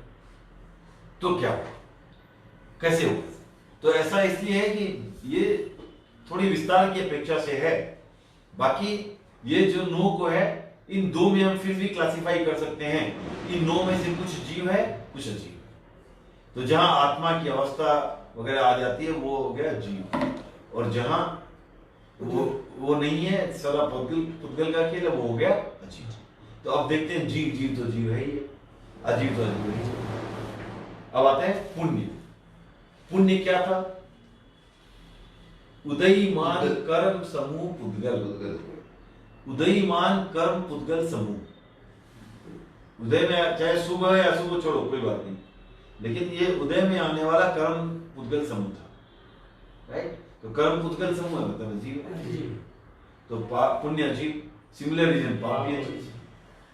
फिर क्या था? आश्रव। आश्रव क्या था? कर्म, आत्मा की ऐसी अवस्था जिससे कर्म है। आश्रव क्या है? आत्मा की अवस्था है।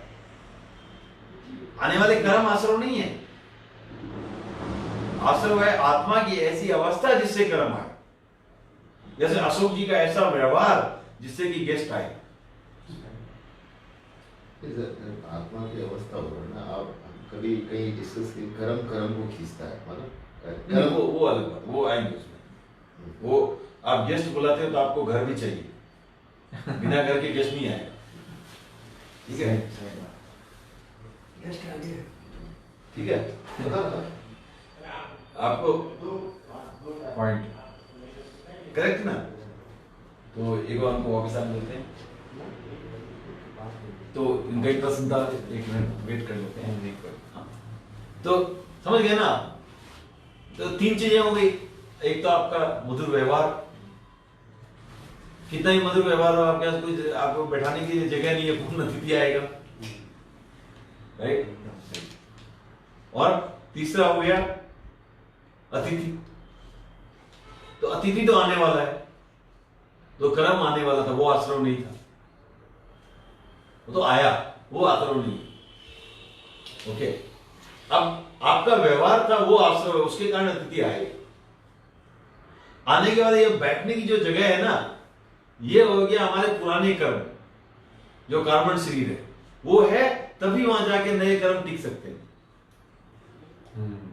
नहीं तो नहीं टिक सकते। समझ गए? इसीलिए कहते हैं कर्म के कारण कर्म आ रहे हैं। तो ये कई तरीके से होता है। एक तो इसको ये बहुत क्या ये बहुत इसको अनेकांत काफी अलग अलग तरीके से सोचा है। एक है कि आपका जो व्यवहार है वो भी आत्मा की अवस्था, वो भी कर्म उसको इंपैक्ट करती है, राइट। लेकिन फिर भी उस पर आपका कंट्रोल है, आप पुरुषार्थ से उसको चेंज कर सकते हैं, राइट। लेकिन आप क्या परिवर्तित नहीं कर सकते? अगर एकदम ही किसी के कर्म नहीं है, जो सिद्ध आत्मा है, जैसे नो वे कर्म लगेंगे ही नहीं। कर्म लगते क्यों है? क्योंकि ऑलरेडी जहां कर्म है वहीं पर जाके चिपकेंगे, क्योंकि अदरवाइज क्या है? असंख्य जीव प्रदेश है, राइट। तो जो जीव प्रदेश है उसमें कर्म पुद्गल नहीं चिपकते, जो कर्म पुद्गल है उसी पे कर्म पुद्गल चिपकते हैं। समझ गए? तो कर्म पुद्गल किसके हैं? सर्व संसारी जीव के हैं। तो संसारी जीव में चिपकते हैं। वो चिपकते क्यों है? क्योंकि आश्रव है, कर्म आने का रास्ता है, आया। ठीक है, क्लियर हुआ? अशोक जी? हाँ बोलिए। आश्रव आत्मा से, वही तो मेरे को डाउट है। आश्रव रास्ता है, आत्मा है, और आत्मा से आके चिपकने का रास्ता है। आत्मा से नहीं चिपकता है, कर्म से चिपकता है। पुराने कर्मों से नए कर्म चिपक रहा है, कार्बन शरीर में ही बैठेगा। तो आत्मा से कैसा कांटेक्ट हुआ इसका? हाँ? क्योंकि वो उसमें वो आत्मा उससे बद्ध है, माने इन द सेंस कि वो आत्मा के साथ उसका उस पर आवरण है, उस पर तो आत्मा को घेर रखा है। आप रूम में कैद हो, आपको रूम टच नहीं कर रहा है, आप रूम में कैद हो, तो आप उस कार्बन शरीर में कैद हो एक तरह से। तो पुण्य पाप की बात नहीं, पुण्य पाप भी कर्म पुद्गल का, पुण्य वो कर्म भी पुद्गल है। एक कर्म पुद्गल है, एक कर्म पुद्गल आने का रास्ता है। एक पानी है, एक नाली है। नाली बिना पानी नहीं आता, नाली से आ रहा है, बट नाली पानी नहीं है। नाली से साफ पानी भी आ सकता है, नहीं वो अलग बात है, कुछ भी आ सकता है, वो हो गया आश्रम से शुभ और अशुभ दोनों लग सकते हैं, वो अलग बात है। परंतु ये एक रास्ता है कर्म आने का। तो आत्मा की अवस्था है, इसलिए ये जीव, वो वहां से जो पानी आया वो वो तब राइट क्लियर। असुर जीव है, असुर जीव है क्योंकि ये आत्मा की अवस्था है, आत्मा की ऐसी अवस्था जिससे कर्म आए। तो जब आत्मा से- पुनर्जन्म होता है, हाँ? जब पुनर्जन्म होता है तो आप क्या करेंगे? कार्बन और तेजस, कार्बन और तेजस, कानून और तेजस से साफी है। कार्बन और तो तेजस, एक लेजर होता है basically। हाँ एक लेजर मेंटेन होता है। हाँ हाँ वही है। तो that's a very easy to understand. Otherwise ये रहे आदमी चला गया, कहाँ से कर्म साथ में जा रहा है, साथ में कार्बन शरीर है, कहीं नहीं जाएगा, राइट। फिर हम बोलते हैं कर्म पुद्गल हर जगह सिद्धों के क्यों नहीं लगते, वो प्रश्न उठता है। इसलिए नहीं लगते कि वो कर्म एक्चुअली जीव प्रदेशों पर चिपक ही नहीं सकते, वो चिपकते तो कर्म पुद्गलों पर ही है, जो एग्जिस्टिंग कर्म पुद्गल है उस पर चिपकते हैं। लेकिन चिपकाने वाला कौन,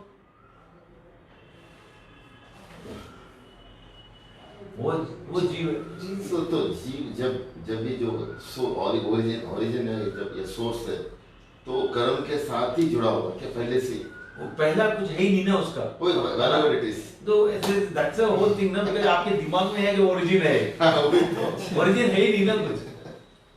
कहीं ना कहीं तो लगे होंगे। इसको आपको यार समझना है तो ऐसा है कि भाई जब खान से हाँ, वो निकलता ऐसे है रहता है, हाँ। तो अशुद्धि है। हाँ, अब खान में कब से है, आपको कैसे बोल सकते हैं? किसको किसको पता नहीं, वो अनादिकाल से हाँ, जो जीव Not जो है, known, हाँ, origin का पता नहीं। हाँ ओरिजिन है नहीं, नहीं, पता नहीं, है नहीं।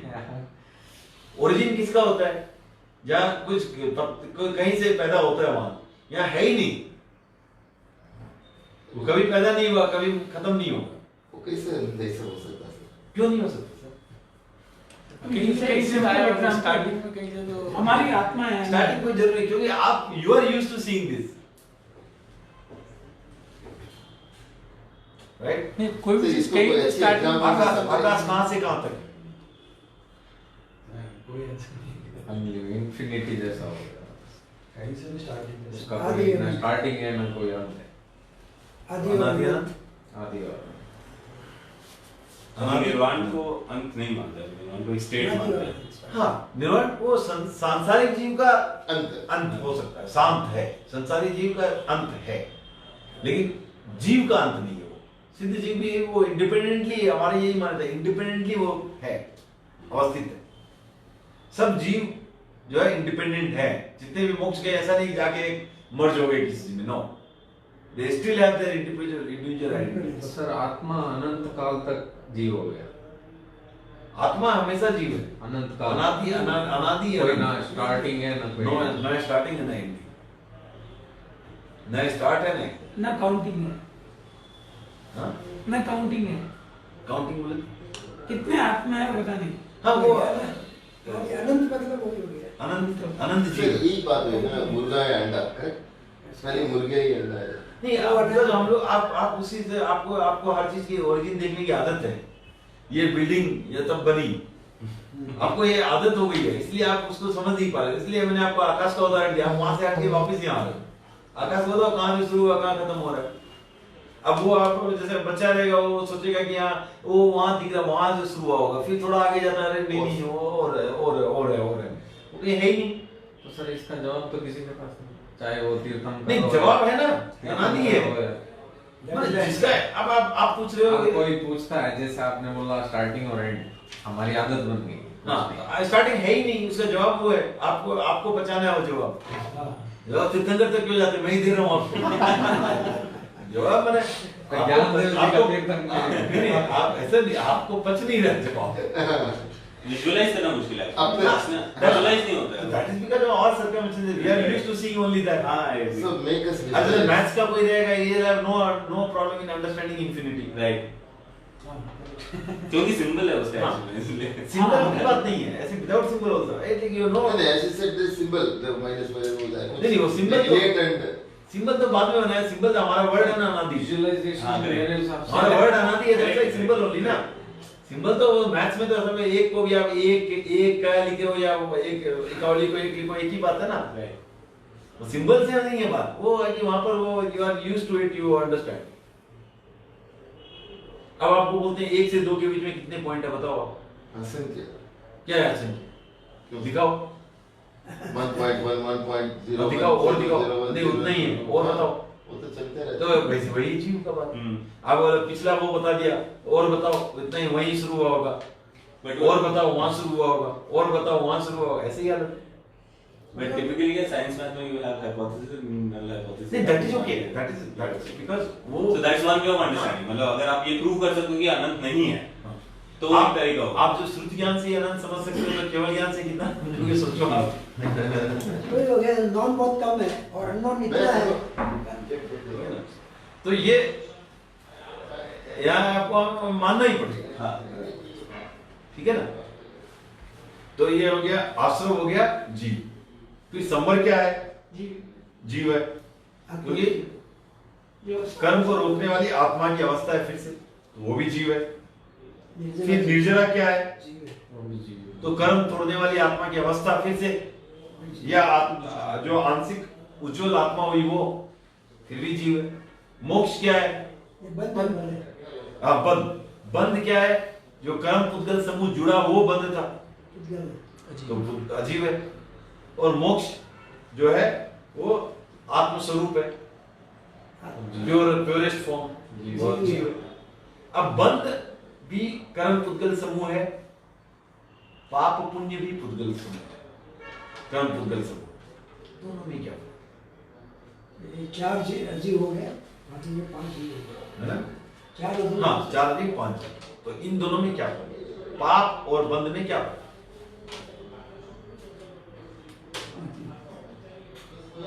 लगने के बाद बंद हो गया, लगा जो बंद, और जब उदय में आया है उस समय वो है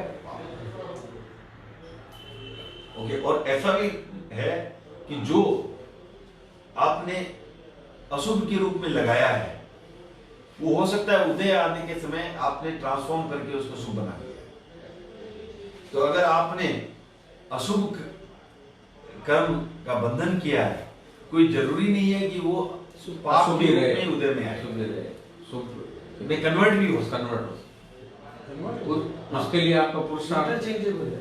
हाँ, पुरुषार्थ से वो कुछ है। और अभी तो काफी कम क्लास है, जो आओ तो पता चल है। पुरुषार्थ से पॉसिबल है, सब कर्मों का नहीं होता है, कुछ लिमिट्स है, बट हो सकता है।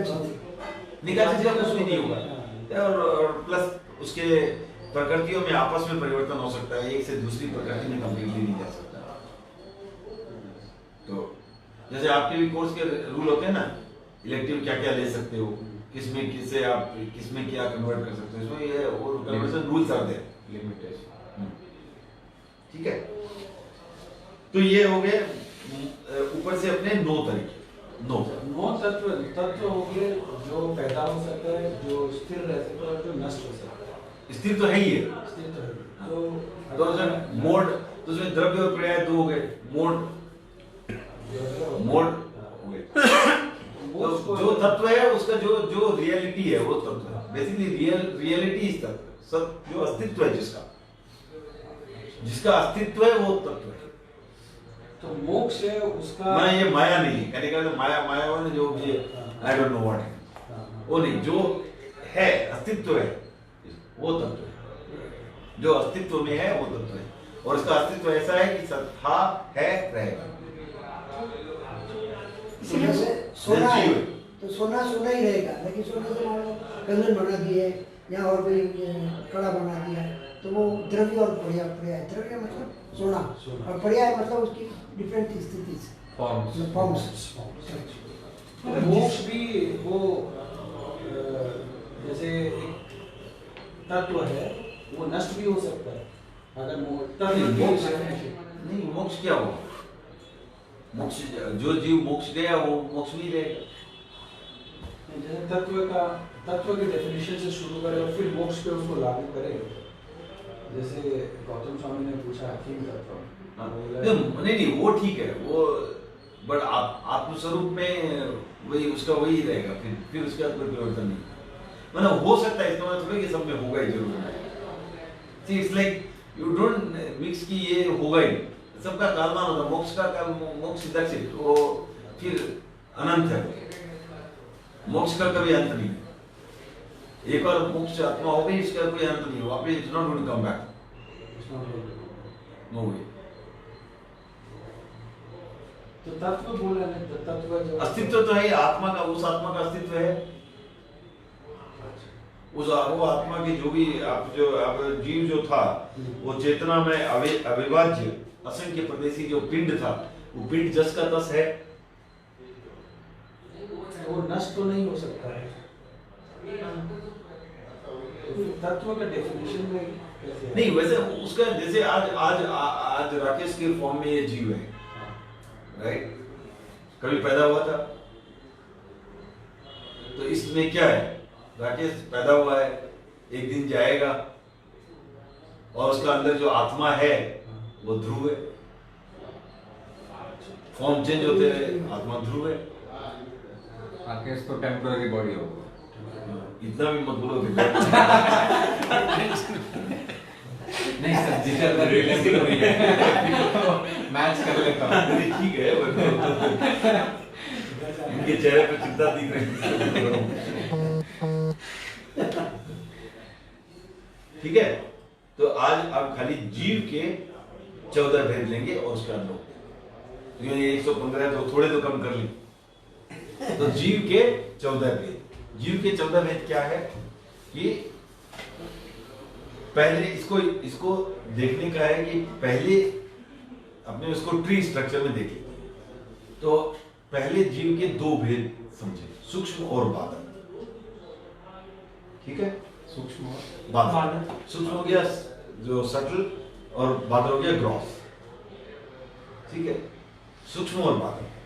सूक्ष्म जो जीव है वो सिर्फ एकेंद्रिय में ही होते, द्विंद्रिय से सूक्ष्म नहीं रहते। ठीक है, तो अगर हम एकेंद्रिय की बात करें तो सिर्फ सूक्ष्म एकेंद्रिय, ओके, और बादल एकेंद्रिय होगा। ठीक है, द्विंद्रिय से लेकर के सूक्ष्म है ही नहीं, तो बादल शब्द यूज करने की अपेक्षा नहीं। तो क्या होगा, सूक्ष्म एकेंद्रिय, बादल एकेंद्रिय, द्विंद्रिय, त्रिंद्रिय, चतुरेंद्रिय, पंचेंद्रिय, 6 हो गए। अब पंचेंद्रिय में एक और विशेष बात आती है, क्योंकि देखिए द्विंद्रिय में मन नहीं है, त्रिंद्रिय में मन नहीं है, एकेंद्रिय में भी नहीं था, चतुरेंद्रिय में मन नहीं है, पंचेंद्रिय में मन हो भी सकता है, नहीं भी हो सकता है। मन होने से, नहीं होने से असंगी पंचेंद्रिय, होने से संगी पंचेंद्रिय। ठीक है, तो अब 7 हो गए, सूक्ष्म एकेंद्रिय, बादल एकेंद्रिय, द्विंद्रिय, त्रिंद्रिय, चतुरेंद्रिय, असंगी पंचेंद्रिय, संगी। 7 हो गए। अब 7 के 14 करने, ठीक है ना, तो कैसे हो, अब इजी है। तो सारे जीव जो है उनमें सभी अपर्याप्त भी हो सकते हैं, पर्याप्त भी हो सकते हैं। तो सूक्ष्म एकेंद्रिय अपर्याप्त, सूक्ष्म एकेंद्रिय पर्याप्त, बादल एकेंद्रिय अपर्याप्त, बादल एकेंद्रिय पर्याप्त, द्विंद्रिय अपर्याप्त, द्विंद्रिय पर्याप्त, त्रिंद्रिय अपर्याप्त, त्रिंद्रिय पर्याप्त, चतुरेंद्रिय अपर्याप्त, चतुरेंद्रिय पर्याप्त, असंगी पंचेंद्रिय अपर्याप्त, असंगी पंचेंद्रिय पर्याप्त, संगी पंचेंद्रिय अपर्याप्त, संगी पंचेंद्रिय अपर्याप्त। ये 14 हो गए जीव के। ठीक है, 12 बज गए, तो अभी प्रश्न कोई है तो नहीं है, नहीं, आप लोगों में से किसी को भी है तो ये 14 हो गए जीव के प्रकार। अजीव के प्रकार नेक्स्ट टाइम लेंगे, ठीक है। लेकिन जो अजीव के जो ऊपर के जो भेद है, 6 द्रव्य जो होते हैं उसमें से 5 अजीव है। तो 6 द्रव्य कौन कौन से हैं? धर्मास्तिकाय, अधर्मास्तिकाय, आकाशास्तिकाय, काल, उद्गलास्तिकाय और जीवास्तिकाय। इसमें से जीवास्तिकाय जीव हो गया, उसको हटा देते हैं, बाकी 5 जो है अजीव है। धर्मास्तिकाय क्या है? मीडियम ऑफ मोशन, जिसके कारण मोशन हलन चल, सहायक, खुद नहीं करता लेकिन सहायक। जैसे मछली है, पानी है उसमें तैरती है, पानी नहीं तैरता है, न उसको मछली को तैराता है, बट पानी ना हो तो मछली नहीं तैर सकती। धर्मास्तिकाय मोशन में सहायता करता है, अधर्मास्तिकाय रेस्ट में सहायता करता है, उसके बिना कोई रुक नहीं पाता। ठीक है। आकाशास्तिकाय स्पेस प्रोवाइड करता है। काल है जो जीव पर बरतता है, जिसके कारण हम बोल सकते हैं ये कल था, ये आज है, ये होगा, जो काल का जीव। और पुद्गल जो है वो मैटर जो भी है, राइट। तो ये हो गए 5 वेद। अब 5 जब कर ही लिए हैं तो धर्मास्तिकाय के फर्दर 3 वेद हैं। स्कंद, देश, प्रदेश। स्कंद हो गया जो पूरा उसका समूह है, वो हो गया स्कंद, पूरा जो प्रिंट, उसका कोई भी एक हिस्सा काल्पनिक हम देखें उसको बोलेंगे देश। जैसे यहाँ का धर्मास्तिकाय, इस रूम का धर्मास्तिकाय, बेंगलोर का धर्मास्तिकाय, राइट। और जो धर्मास्तिकाय का सबसे छोटा हिस्सा जिसकी कल्पना कर सकते हैं वो हो गया प्रदेश। 3 हो गए, स्कंद, देश, प्रदेश। फिर अधर्मास्तिकाय सेम, स्कंद, देश, प्रदेश। आकाशास्तिकाय सेम, स्कंद, देश, प्रदेश। काल का सिर्फ एक ही वेद है, काल। और पुद्गल के 4 वेद हैं, स्कंद, देश, प्रदेश भी है, स्कंद, देश, प्रदेश, परमाणु। स्कंद, पुद्गल, स्कंद, देश, प्रदेश, परमाणु। तो परमाणु, स्कंद, प्रदेश और परमाणु में, प्रदेश और परमाणु में फर्क यह है कि प्रदेश जो है वो सबसे छोटा हिस्सा है और परमाणु जो है वही छोटा हिस्सा है, लेकिन उसको अलग किया जा सकता है। परमाणु सबसे छोटा हिस्सा होता है। परमाणु प्रदेश का हिस्सा बराबर ही है, लेकिन प्रदेश है जो हिस्सा तो वही है, लेकिन उसको अलग नहीं कर सकता। परमाणु है जो सेपरेबल है। अच्छा। परमाणु को अलग निकाल सकते हैं, प्रदेश को अलग नहीं निकाल सकते। तो चूंकि धर्मास्तिकाय से हम कुछ भी निकाल नहीं सकते अलग, इसलिए वहां पर परमाणु नहीं है। Same is the case with अधर्मास्तिकाय। विज्ञान में भी तो विज्ञान तो धर्मास्तिकाय नहीं गया ही नहीं। परमाणु की बात। हाँ, तो परमाणु जो है तो भी उनका परमाणु अलग है, हमारा परमाणु अलग है। हमारा परमाणु जो सबसे छोटा हिस्सा है जो अलग किया जाता है वो परमाणु। तो ये हो गया आपको स्कंद, देश, प्रदेश, परमाणु। तो इस तरह कितने हो गए?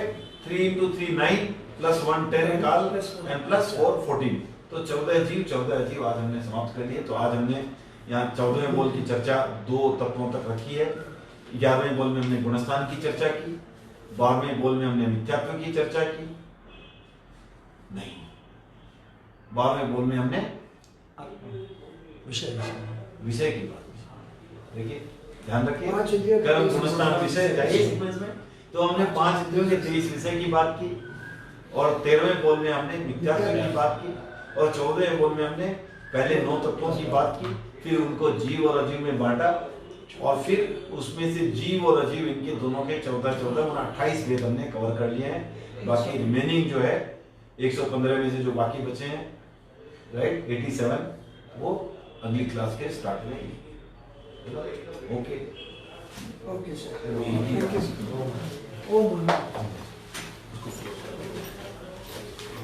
सेव भी करना है कुछ।